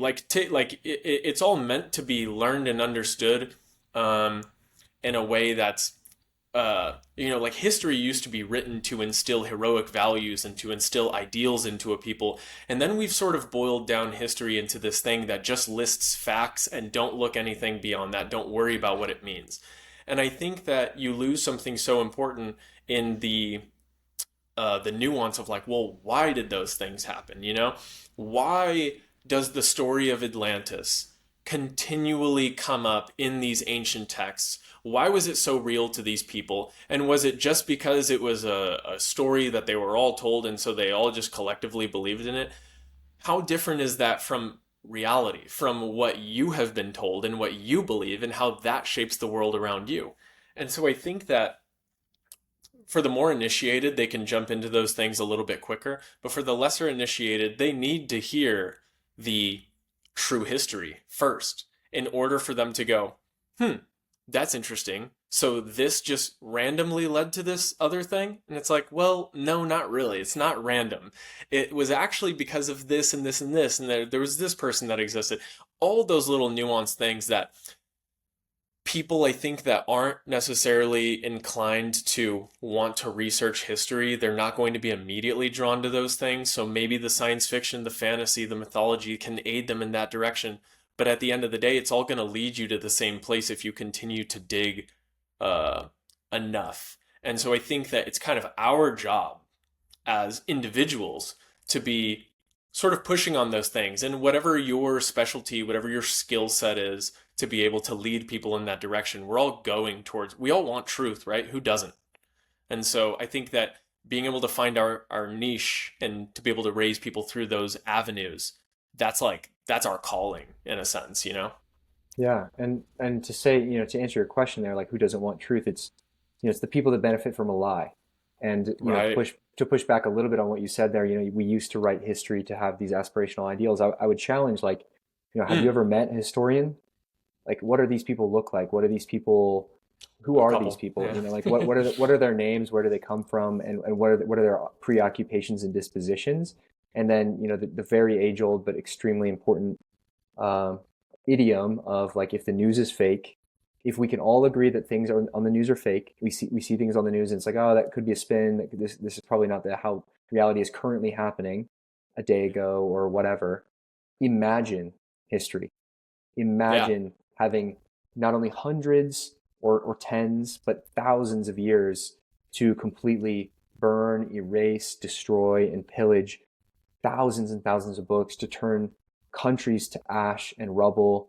I mean, the erasure is at a scale that is like hard to kind of reconcile and fathom. So my encouragement to those that are into history is just be able to play in the world where it's like, I'm just curiously investigating what's going on, and I don't have to have an answer. One of the challenges, obviously, you and I, Jonas, have talked about this at length about making historical or mythological content is you kind of have to take a stance on how something happened, and to Right. provide too much nuance would be to kind of lose the ability to engage the listeners. And you're just And philosophizing. right, and I think Yeah. that like you're saying, that kind of the call to arms for us is, let's try to plant those seeds of curiosities. Let's build bridges for people who are on one side of the fence, but curious, like they're curious, they're open to it. They just haven't been given the right information. I mean, one of the Mm. things about my former life is, I studied biomedical engineering at one of the top universities in the world for engineering and sciences. And a lot of my peers were pre-medicine. So these were extremely intelligent people, smarter than myself, who wanted to help people. And one of the things that, you know, angers me to no end is that these people who want to help people and want to do good with their life are investing hundreds of thousands of dollars and decades of their life into material that, in my opinion, has been completely subverted from actual healing modalities and has been completely institutionally captured. And so from first principles, like the things that they're studying, the people who they're studying from, and the people that they studied from, no one knows anymore. No one knows. The material isn't there. So it doesn't mean that those people are bad or that doctors who prescribe pharmaceuticals are bad people. In fact, they're probably incredible people. They're Mhm. just it's a rock and a hard place. I mean, imagine graduating, after a decade of study, hundreds of thousands of dollars of student loans, and you finally now get to earn your way out of that problem. And the only way you can do that is by cashing pharmaceutical checks for Moderna and Pfizer and the squad. It's like, Yeah. who are you to say that, like, I'm not going to claw my way out for my family? And, to the best of their knowledge and everything that they studied, this is how it works. And that example maps onto all other explainism verticals in our world, whether it is economics or history or, pick the thing. I think that we're in an extremely kind of inverted and subverted space. And so Reality, even. exactly. I mean, like, all of us were raised in the the wake of new atheism. Like, we saw the peak of woke and new atheism. Like, when we were coming up, and I was raised in Christian schooling, I was raised Christian. Um, it wasn't cool when I was like 12, 13, 14, 15, 16 to say that you believed in God. In fact, that you were like a bigot, or you were dumb, or you were backwards. And so our entire generation was pushed away into this empty, vacuous, infinite, dark space, the vacuum of space where, there's no God, we're just a pale blue dot. And so that is like what we're riding on. Great. I'm very grateful to see this sort of like resurgence and pushback from our generation at scale on social media. I hope that it's real and proliferating as much as it is. I tend to meet people who are more valence towards exploring the potential of the divine and some sort of more magical aspects of our reality. But like, we experience that. Our parents experience different forces and pushes in their kind of, mainstream media eras. And this has happened for quite a while. And then you can imagine pre-television, what happens when you burn the Library of Alexandria? What happens when you seal the Bodleian Library? What happens when the Vatican gets to take whatever they want and show it to no one? Like, what are the consequences of this proliferated out? What happens when a certain specific family purchases all of the medical literature and completely rewrites it for all the education in the United States? Like, these consequences, we're living in extremely strange times. And it is just to say that those people that arrive to an Instagram reel about history or about anything, medicine, and they're like, well, actually, this is the exact way that it happened, and you're wrong because why? It's like, brother, we are getting false news reports from yesterday. Imagine 2,000 years ago. Like, imagine just honestly, just be intellectually honest enough to admit that we don't know and we're trying. It's I mean, fear for them, a lot of it, I think. in Jonas, we kind of discussed this in our last episode with with Paleo in the Reconquista, and you've got the Christian chronicle and the Muslim account of events, and there's clear that something happened. But their accounts of it are just unbelievably different. Yeah. And then it's like the truth's probably in there in the middle, but it's you can't say for certain yourself. You weren't there, you didn't participate. And even if you participated, I mean, you and I can go hang out and have an experience together and have different stories, right? Right. Everyone's got their individual perception, and as Zach said, the sort of capital T truth, it might be nearby, but it's doesn't really exist universally, at least in a way a bunch of individuals can discover together, right? So it is kind of, you do have to wonder about a lot of things that pass through so many hands and so many minds and through so many perspectives, where even if there's grains and kernels of truth, they get pushed through these sieves, and it's you really don't know when you get a headline. You don't know, and people pride themselves so much on being informed, on knowing. I have a script mostly written about this, like this idea of. I don't know if you guys saw these spring breakers.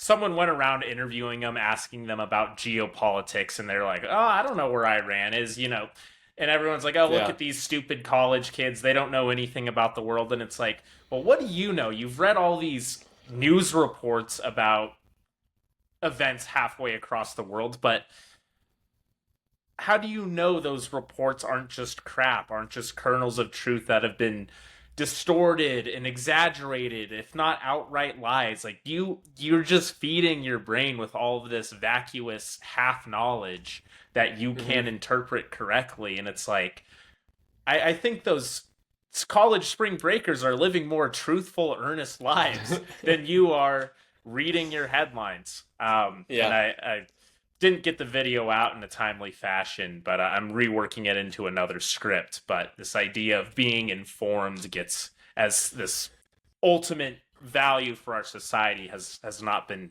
healthy in the degree it's been taken to. Yeah. And to even kind of go somewhere maybe a little bit more sensitive, I hope that it's okay. I think we've brought this up on previous podcasts, but like with the release of the Epstein files, this is kind of one of those things where I think collectively as humans, we all look at that and we go, okay, these people are monsters. There is evil in the world, and they're very clearly good at hiding it, at least for the time being. And then the question, like for me, kind of became like, okay, so all of those things that the conspiracy theorists, the people who were like thwarted for having these ideas and saying these things, like they've all been vindicated and all of it has come to light. One, does that now mean that we can all collectively agree that we are being lied to and there's things that are being hidden from us even now? Like the release of it is not the end of it. You know what I mean? And secondly, if those forces that be are so powerful that they were able to sort of like keep this hidden from us for so long, why was it able to be released? And then you have to start to play the like meta game of like, what is the next thing that like we should actually be paying attention to, that this thing is a potential distraction from? Like it goes way deeper than we could even possibly fathom. Yeah. I'm not saying this is fully my view, but I've read this opinion before, and I'm partial a little bit to it, that part of it might be a demoralization tactic of like, we hint at all these, the evil things that they're up to, and it's like kind of dangling as a, well, you can't do anything about it. It's like nobody has really, I mean, Epstein was killed or died or what have you, but it's like no one has really taken the fall for it. Nobody's been punished. All these people are still in power, more or less. So it almost feels like they're kind of taunting you with it, of like we're on top. We're up to no good, but you can't get out from under us either. And it kind of goes back to the beginning where it's like think a lot of people see this scale of evil and just shut down because they're like, I can't, nothing's happening. I can't possibly Yeah. fix any of this. So I'm not saying that's necessarily the whole truth, but I think that's a valid perspective on, as you say, why did they let that be released if they're so Right. powerful? Yeah, and one thing I would add on that, because I definitely, when we tread into these sort of waters, I think it's important to end with like an empowering takeaway, like Hmm. a white pill on the situation is like, if all of this effort through time, through history, through pharmacology, through the shit they're putting in the sky, putting in the food, putting in the Wi-Fi, putting in wherever you have you, and then obviously what they're doing at scale in the so-called ruling class, if all of this effort has been required to mitigate your individual power, imagine how unbelievably unlimited your power is. Imagine how big God's plan is for your life. And all of this theater, this occult theater, the sort of ant farm that we find ourselves in, is it can entirely be transcended through epic uses of free will. And so I think embodying your life as powerfully as possible, never taking a decision made in fear or anxiety, always choosing not only the most exciting path forward, but envisioning the highest outcome for your life. Because the amazing thing is, it only gets better. It only gets better than your highest. Like, God has a bigger plan for you than you can think of. So literally write down the biggest dream you can possibly think of, and it will be better than that. I promise you, because I've experienced it time and time and time again at this point. And yeah, if at any point in time, and I've had to tell this to, I have plenty of sensitive young men in my friend group, and it can be demoralizing. You get too close to certain topics or issues, and it's like it's a bit dark. And I think the thing is that if noticing at any too acute of a degree starts to reap negative fruit in your life, as in you're anxious, you feel powerless, then that is something that you need to remove from your life. Just like at the beginning of this conversation, we talked about belief as this technology, the things that you believe either reap positive fruit or don't, and just believe the things that make you powerful. Same thing about learning and education and noticing and going down the rabbit holes. If it starts to take power away from you, then you have lost the plot. You have gone somewhere that God doesn't want or doesn't need you to be, I should say. And understanding that you have free will in this game, and using it in the most radical and exciting way possible is how you completely exit the cage. Uh, Tolkien actually does kind of talk about this. Denethor has the Seeing Stone, and he sees the fleet of black ships coming. Sauron shows him this fleet of black ships, and he goes, "Well, we're doomed. The black reinforcements of the enemy are coming, and we can't possibly stand against it." But what Sauron doesn't show him is those black ships have been taken over by Aragorn and the other men of Gondor and everything, and um, that delivers the city, and Denethor, of course, perishes. He goes mad from peering into the stone, so he doesn't get to see his city liberated and the siege lifted and the victory of the good guys. So exactly what you said. If Sauron is showing you things that are driving you mad and taking power from you, put down the stone, and um, yeah, you can greet the heroes when they come. So I think Here, that's a here. powerful message. Beautifully said. Well, we're at about an hour and a half here. I have to admit to everybody that I totally dropped the ball, and before we were going to start this podcast, I wanted yesterday to post a Q&A so that people could Oh, drop their questions in here. I know, yeah. And so I tried to post one like an hour ago, and we were only able to accumulate one question. It's a good question, but I also have a few other questions that I wanted to target to both of you guys myself. So, do either of you guys need like a break before we jump into the next part? I could always use a bathroom break, so Okay, we could take a quick I break will really I will quick. take a quick leave of absence. We did get two questions. The first one is from Snake Oil Fan. He asks if you could see a photo from any historical era before cameras existed, when would it be? did he specify a photo, like what kind of photo it had to be, or literally a photo of anything you? Just see a photo from any historical era. If you could send a camera back in time. Mhm. Oh, It's tough because I feel like I wanna send one back like as far as possible, but like what if you send it too far back and then it's just I mean, yeah. Well, I guess because there's the question of like moments in his, because there's moments in history, but then like if you're right. talking more about like general living, that I kind of think well, it's that a because snapshot. the It's like changes. it's a question photo, right? Yeah, yeah, like yeah, a yeah. snapshot. Yeah. I think you can frame this question kind of however you want because it's so vague. We can put our own little spin on it. So where does your guys' mind take you when you hear this? I don't want people to get the wrong impression about me, but this is related to the Hyperion universe Okay. and some things that me and Jonas are interested in. But Hmm. I feel like unequivocally, I'd want to go like around 70 AD.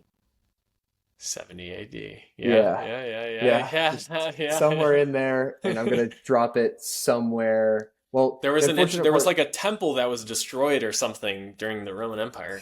Can't I'd remember just right be now off the curious what top was of my going. head. I'd just be curious what was going on around then. Dane. Oh, to not tread the same ground of that area, in time. I would be very curious to drop it around the time of, I don't know what century that'd be, late Bronze Age, Greece and Anatolia. Catch maybe something around Like the 11th century BC, or I guess that would be like 13th century BC, like around 1250, like Trojan War time. yeah, yeah. I Yeah. would love to get a snapshot. I'm not sure. I'm not gonna. I mean, I would love to get a snapshot of like Achilles, right? Um, Hmm. I won't dictate the camera that far, but I'd love to get a snapshot of these warriors besieging Troy or on their ships or what have you, and really get a, so that I could come back and go show Christopher Nolan, you bastard. Yeah. This is how I awesome mean, it looked, and this is what you're doing to history. You but You yeah, gotta I would. trust. You gotta trust Chris, bro. He hasn't let us down yet. So I will say, as much as I may bag on the aesthetic choices so far, I genuinely do hope it is a good film. I think a lot of people, when they like get on the hate train of things, they almost like want things to fail to kind of fit their like hatred, like this. I want to hate vindicate them. everything. Yeah. But I do not want Nolan to fail in making a powerful mythical movie. I of hope, course. despite my reservations, I hope it is genuinely powerful. And I think even if it's not, myth will shine through, right? I mean, that is the power of myth. You can only subvert myths so much without its core truth shining. But yeah, that's where I'll send my camera. Your guys's two that you've already picked, I think, are like among my top choices. So I'll go. I think it would be cool to send back a camera to the time when the Great Pyramid was being built and see what was Mm. actually going on. How was it actually being built? I know it's one of those things, it's like the most played out like question of, was it aliens or was it really just like intensive slave labor? But at the end of the day, I think any answer is going to be spectacular. So to actually just know and kind of have the final say on Well, that, I think would be to pretty see interesting. it mid construction too would just be, no matter what the truth is, just to see it in that Mm-hmm. kind of halfway form would just be awesome, as you said. Yeah. Yeah, yeah, Um, yeah. And just seeing the giants walking around moving those stones would just be like incredible no, you're gonna see to be able to see spaceships. that. Yeah. All the Why above, not both? probably. Yeah. Yeah. Dropping the giants down from the Yeah, spaceships, lifting the stones. and the slaves Uh, catch the giants in big nets from the spaceships. exactly. Okay, Brian Hopkins 111 asks, who are your top five philosophers? Five is kind of a lot. If you Five is don't feel crazy like work. you want to pick up five, yeah, you could just give maybe your top couple. Mm, Can I add to this? I feel like, because one of the questions I wanted to touch on earlier, which I feel like we didn't quite get to, so maybe you can combine both in your answer, is how much your outset from the beginning of your entrepreneurial content creation journey, when you first created the Vitruvian, and how much that has evolved over time as you have evolved. Like, who has been influential in that? Like, what top five authors, mm, poets, writers, who has been the most influential there? whoa. Huge. Take your time. Yeah, I We'll mean, I edit feel it. like, We'll yeah, edit the thinking. the only way to, find myself to the answer is to start walking, I suppose. But, Yeah, let's do it. um, I mean, obviously, I think when I was young, I was really captured by this idea of Leonardo da Vinci. Obviously, I have extremely fringe theories about and ideas about the past. So I don't know Mm, who this character was. Was he a time traveler? Was he somebody who, is he a complete, fabrication of history? mm, I kind of, can hold two ideas in my head at once and like be enamored by the character that I'm given and not need it to be some type of way. So, Da Vinci is very profound because like he was a man of many, talents. He was a true polymath. He was capable in the physics, Renaissance man. engineering, art, anatomy, all these sorts of different things. So I think that that's awesome as like an aspiration because he was like a Mm, man in relatively recent history that was able to capture all these different verticals and didn't really compromise. So I think that's really cool. Um, but of course, all the great, heroes of history as well, like Heracles and Perseus and Achilles and many of those characters. As far as philosophers, I was raised in a Christian home, so I mhm. think that Christ as a character, and recently my friend Dustin, who I'll hearken to as well, shout out to his Substack, Bruce Wayne Hours. Yeah, Um, definitely shout out. he wrote a recent article on kind of the cosmic Christ. I won't speak for him at all, but this idea of this transcendent figure, because as he points out, and I'll just plant this as a seed of curiosity. I'm no evangelist. I'm also not a Christian, but there is no other God of forgiveness, and that is a extremely profound realization Mm, in the way that we interact with our lives. If you do not have a God of forgiveness, if you do not have forgiveness in your life, you're gonna have a bad time. yeah. Um, so all that to say, plant the seed of curiosity. Go read his article; it's very good. But I'd say Christ as a philosophical sort of character, the idea of the heaven of earth is within. Um, the idea that God embodies us, the Holy Spirit is within. These sorts of ideas are pretty transcendent when you start to understand them. The void which Uh, binds.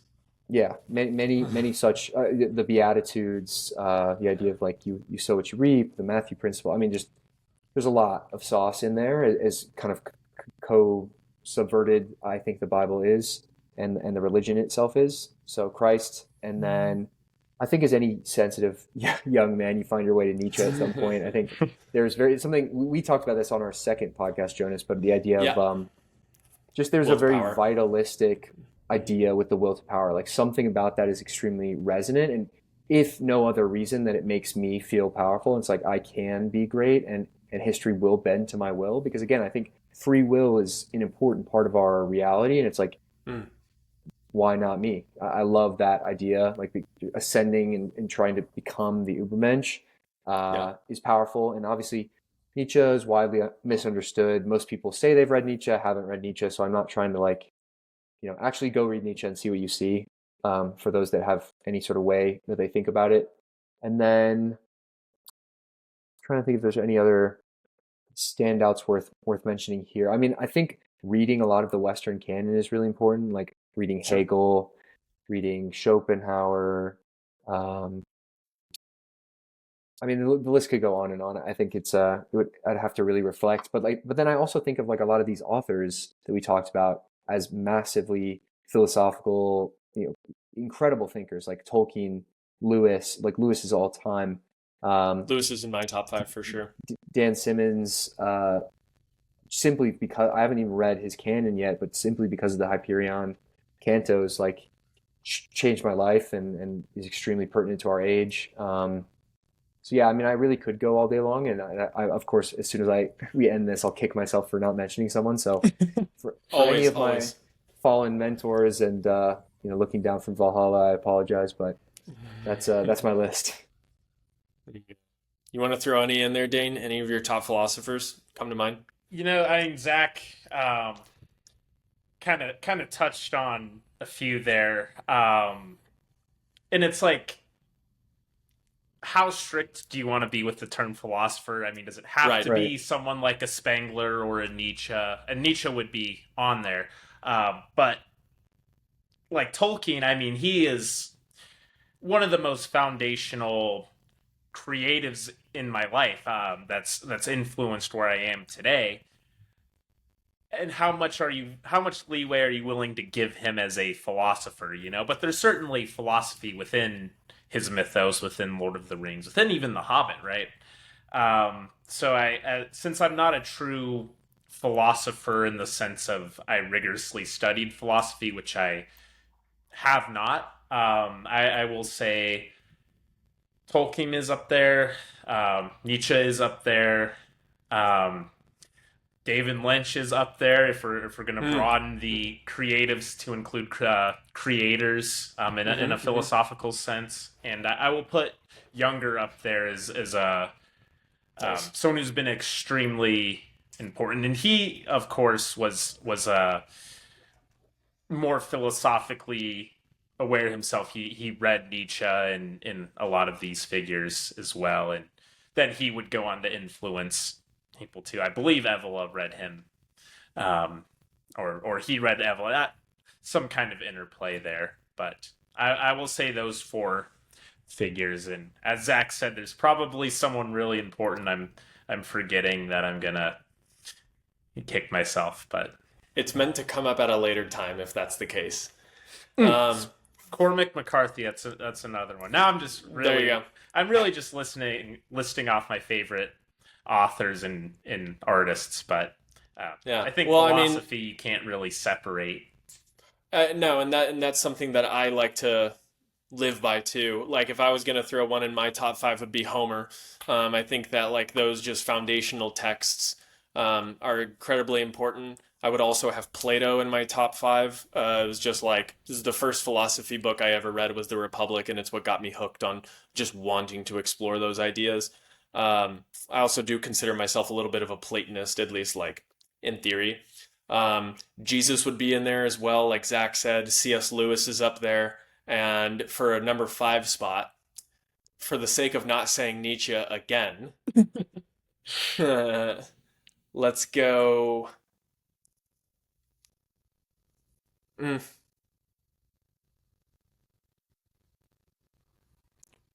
let's do oh God, I don't know. I can't even think of one that I like want to put in there. I'll leave it at four. I think that we get shot under five. Can I throw out Sure. one more that also might help you? Oh, Yukio Mishima. Let's go Yes, Yukio. yes, yes. Yeah. That I think that one's core. That one's I talk about him way too much for him to not be in there. Very cool. Well, that's all the guest questions that we had. However, I do have a few final closing questions because Zach, as you do on your own podcast, you have three questions that you always like to ask your guests, and I think that they're great questions. So I want to send them back to you. First question Ooh. is, what is a quote that resonates with you or that you try to live by? Ooh, this Didn't know is you were going to get your definitely own questions, did you? no. Of course, I mean, I think that any good question asker, reflects like if this were mirrored back to me, what would I Mhm. say? But it's also been a while since I've put a podcast up, so admittedly out of form. But I think this has evolved. There are definitely a few that come to mind. Um, can I list a few, or is that breaking my own rule? Please, I don't care. Okay. This is our Okay. podcast. We can do whatever we want. Yeah, fair.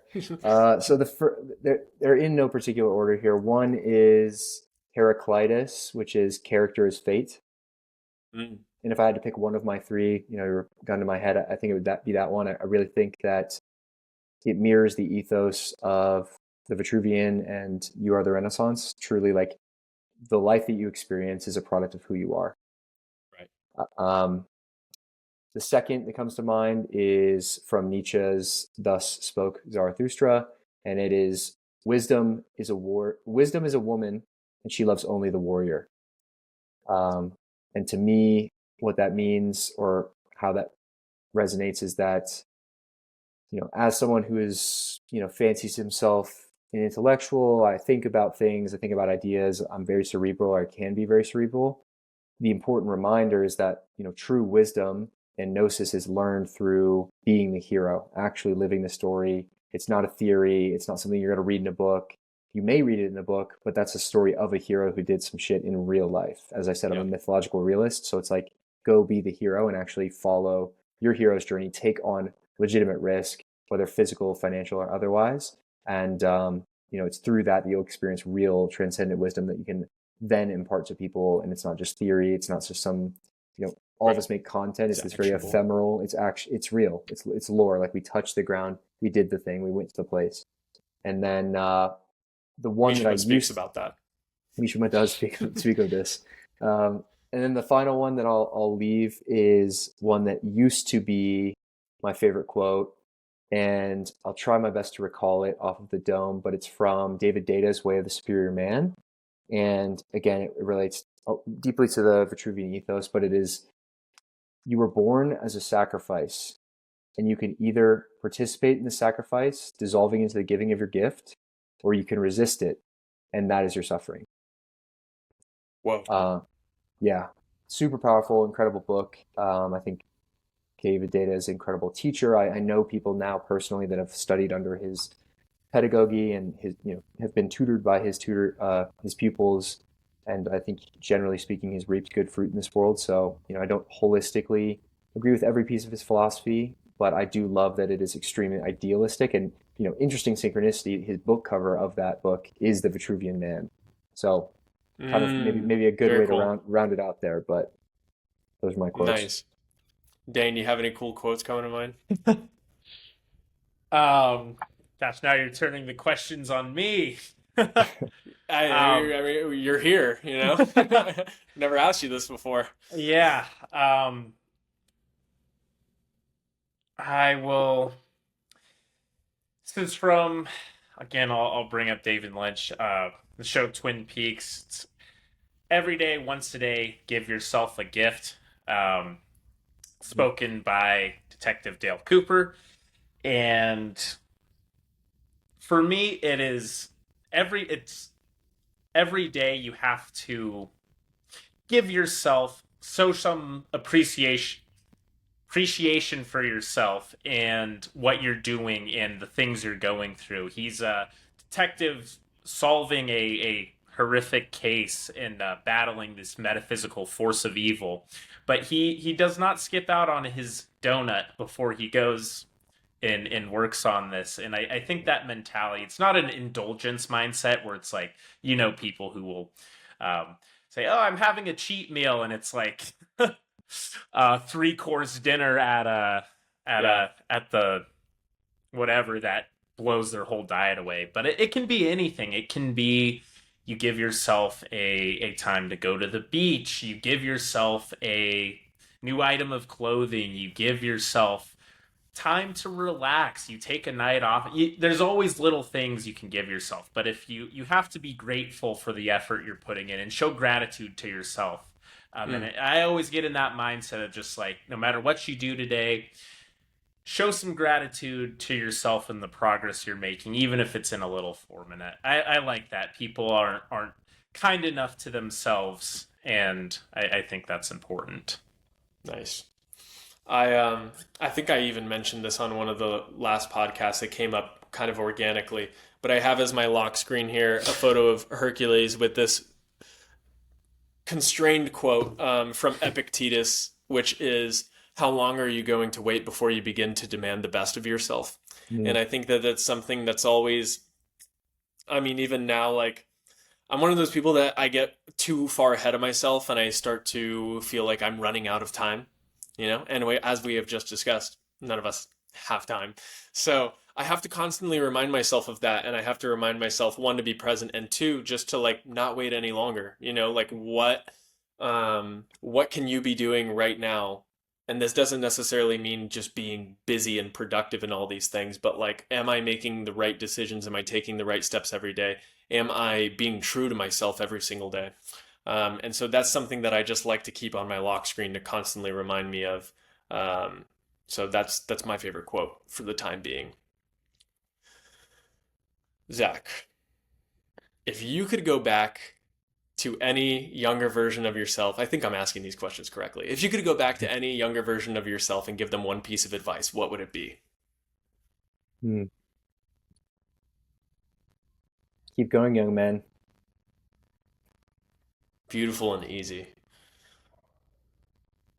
What about you, Dan? You got anything? Without I don't want to Steal Zach's? You're not allowed to. dox I don't want to cut out too many personal affairs to air out, dox a certain time of my life, if you will, and the people involved.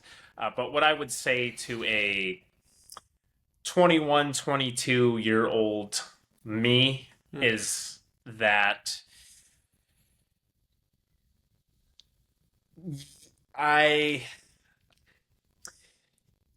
if something is shying away from you and you can feel it, don't keep trying to grasp it. You are going to hurt your hand and you are going to crush what you're reaching for. So that I don't want to necessarily dive into exactly how that would be applied, but that generally is what I would advice I would give myself in that time. And that's kind of if something isn't right and you're getting signs from God or what have you that it's not for you, listen to those signs. And Yeah. Interesting. Kind of, I mean, like I just was thinking about this now based off of what you just said. Because I've given this answer twice on Zach's podcast, and I was trying to think of like what's another piece of advice I would give. And I was just thinking about the fact that I mean, like any kid, you're always trying to figure out where you fit in and that sort of thing. And you're always kind of trying to like figure out like, what do I have to form into to become what I am supposed to be? And we don't really look inward enough. We keep looking at those around us. So I'm kind of tentative on the fact that like, I wonder if I would give this piece of advice to my younger self too early, if I wouldn't have met those like, uh, uh, events that have shaped who I am. But I think that I would tell my younger self, who didn't ever really felt like he fit in anywhere, to lean into who he knows he's supposed to become.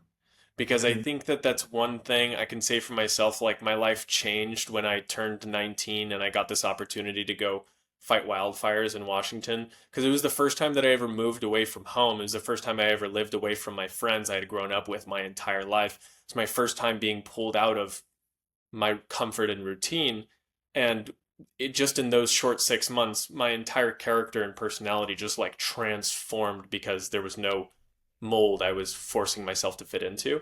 And that's when I like found myself. If I could have done that earlier, I wonder what I could have accomplished, I guess. But not for me to wonder. To Zach's point, I do like keep going forward, young man, in the sense that these mistakes and things, you'll get there. We are exactly where we're supposed to be right now. So I love that mentality. Maybe it's best not to tamper with your past self, right? One of your guests, Zach, I can't remember who it was, but he said nothing. He was like, I wouldn't go back and tell him anything. I can't remember who that was, but it was very profound. Yeah, I mean, I dabbled with the same idea, and it's kind of why I went with what I went with. But I think an encouraging word always helps, and totally. that's all he would have needed. Beautiful. Yeah, I'm proud of you. That's all it takes, right? That's all a man ever wants to hear. Last question. What is your unique gift to give to the world? I knew this was coming because you pulled the tricks out of my bag. So yeah, I was gonna say, I was like, it's not so on the spot, right? I was starting to think. And this is obviously something that I could answer in a sort of multiplicitous way, but I'll answer it in a unique way relevant to a conversation I had with a friend. We were walking on the ranch that I'm staying at here in Arizona, and we were discussing this kind of interesting idea. I believe, I don't know the exact Latin words, but it basically means your name is your fate. I think it's novus fatum or something like this. Mm. And it is this unique idea that obviously, we talked about the importance of words, and naming things and people is really important. It's another thing that is extremely magical in mythologizing our lives. I already have a list of the sons and daughters that I pray to have one day because I think it's extremely important. Uh, Now, my parents named me what they chose to name me, and it is my name. And interestingly, after entering into my journey and beginning down this specific path with the Vitruvian and everything, I heard this idea and I was like, interesting. I wonder what my name means. I knew that my family name Schenken comes from the German to give a gift or the gift. Um, and so I was curious, like, what does Zachary mean? I always thought it was like Zach is kind of just like a generic, Chad like white guy name. It's not super cool. It's not like, Augustine or something.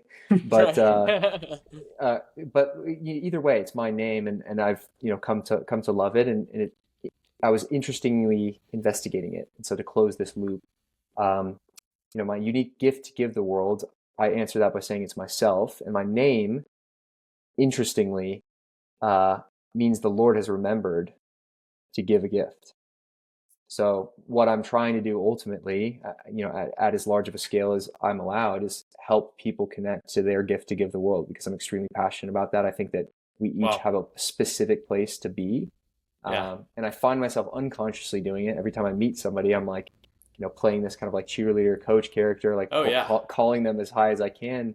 And it's not because of some sort of, I don't know, it's very unconscious. I just start doing it because I'm Hmm. so excited by people's potential, and it hurts me to see the hurt in other people because obviously any one of us would admire each other, but I know that, when the camera turns off, we have our limiting inner monologue and that lower self and self-critiquing, and we're never tall enough and lean enough and well-spoken enough and rich enough, and it just keeps going, right? And to offer those words of encouragement that like pour light into other people is something that I aspire to do, and the important, I guess, second half of that is to continue to do that for myself. Well, I can certainly say, just to give you your flowers one more time, that's absolutely who you are, and I'm very grateful for our friendship because you above all other people you're very just willing to be extremely honest and truly like helpful in a way that is not indicative of you trying to get something else in return. Like the amount of good advice that you've granted me that's just like panned out well for me. I'm just like, wow, that was really cool. I didn't have to prompt him or ask him for advice or anything.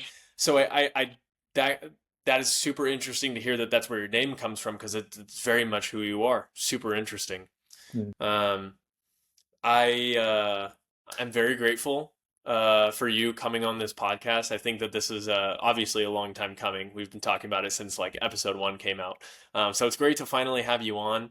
We'll have any links that you have to all of your stuff listed below in the description. Is there any last thing that you wanted to tell people, like what you're working on or like where they can find you, that kind of a thing? Yeah. Well, obviously, thank you guys so much for the opportunity. This was super epic. We covered really cool ground. I think Oh we yeah. flowed super well. And again, to echo what I said at the outset, I think you guys are doing awesome stuff. You're cultivating this really cool container, which is like, a collaboration of your two individually really powerful brands. Um, Hmm. and yeah, I just want you guys to keep pushing extremely hard and collaborate at the highest level with other people doing it because, like you said, rising tide lifts all ships. But to answer your Yeah. question directly, Thank you. I'm on all platforms. So I have Twitter, Instagram, YouTube. Those are kind of the core that you'll see me on. My podcast exists on traditional podcast players. Um, Hmm. I'm been recently kind of organizing some stuff with a company I'm helping scale. So mostly been kind of a bit of a lock-in period, as cringy as that sounds, but I'm coming back into content creation in the next weeks. Obviously, by the time this is coming out, I'll be pumping hard on all platforms, so it'll be good Awesome. momentum. But yeah, just expect to Yeah. see more from me. I think I've realized in this past year around what we've discussed today, like, you know, I need to participate in giving my gift. And Hmm. to any degree that I haven't done that in the past, I genuinely, apologize, because it is selfish to hold that back from the world.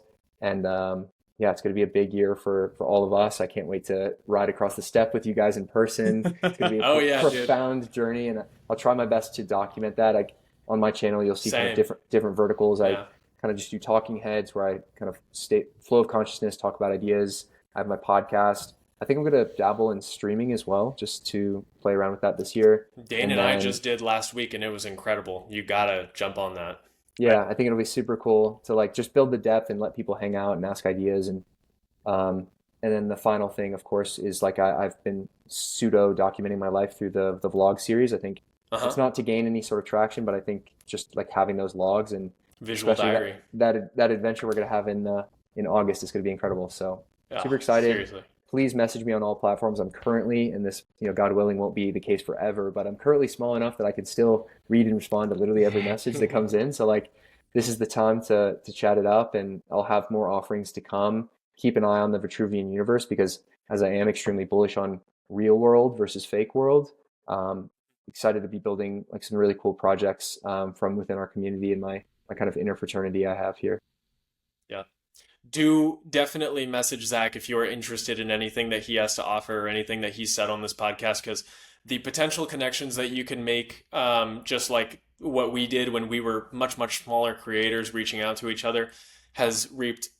I mean, I can't even, tremendous is like a small word for how, what the benefits that we've been able to reap from that. So go out into the world, do your thing, reach out to people that you want to reach out to, cultivate those communities, and yeah, we will see you guys at the top.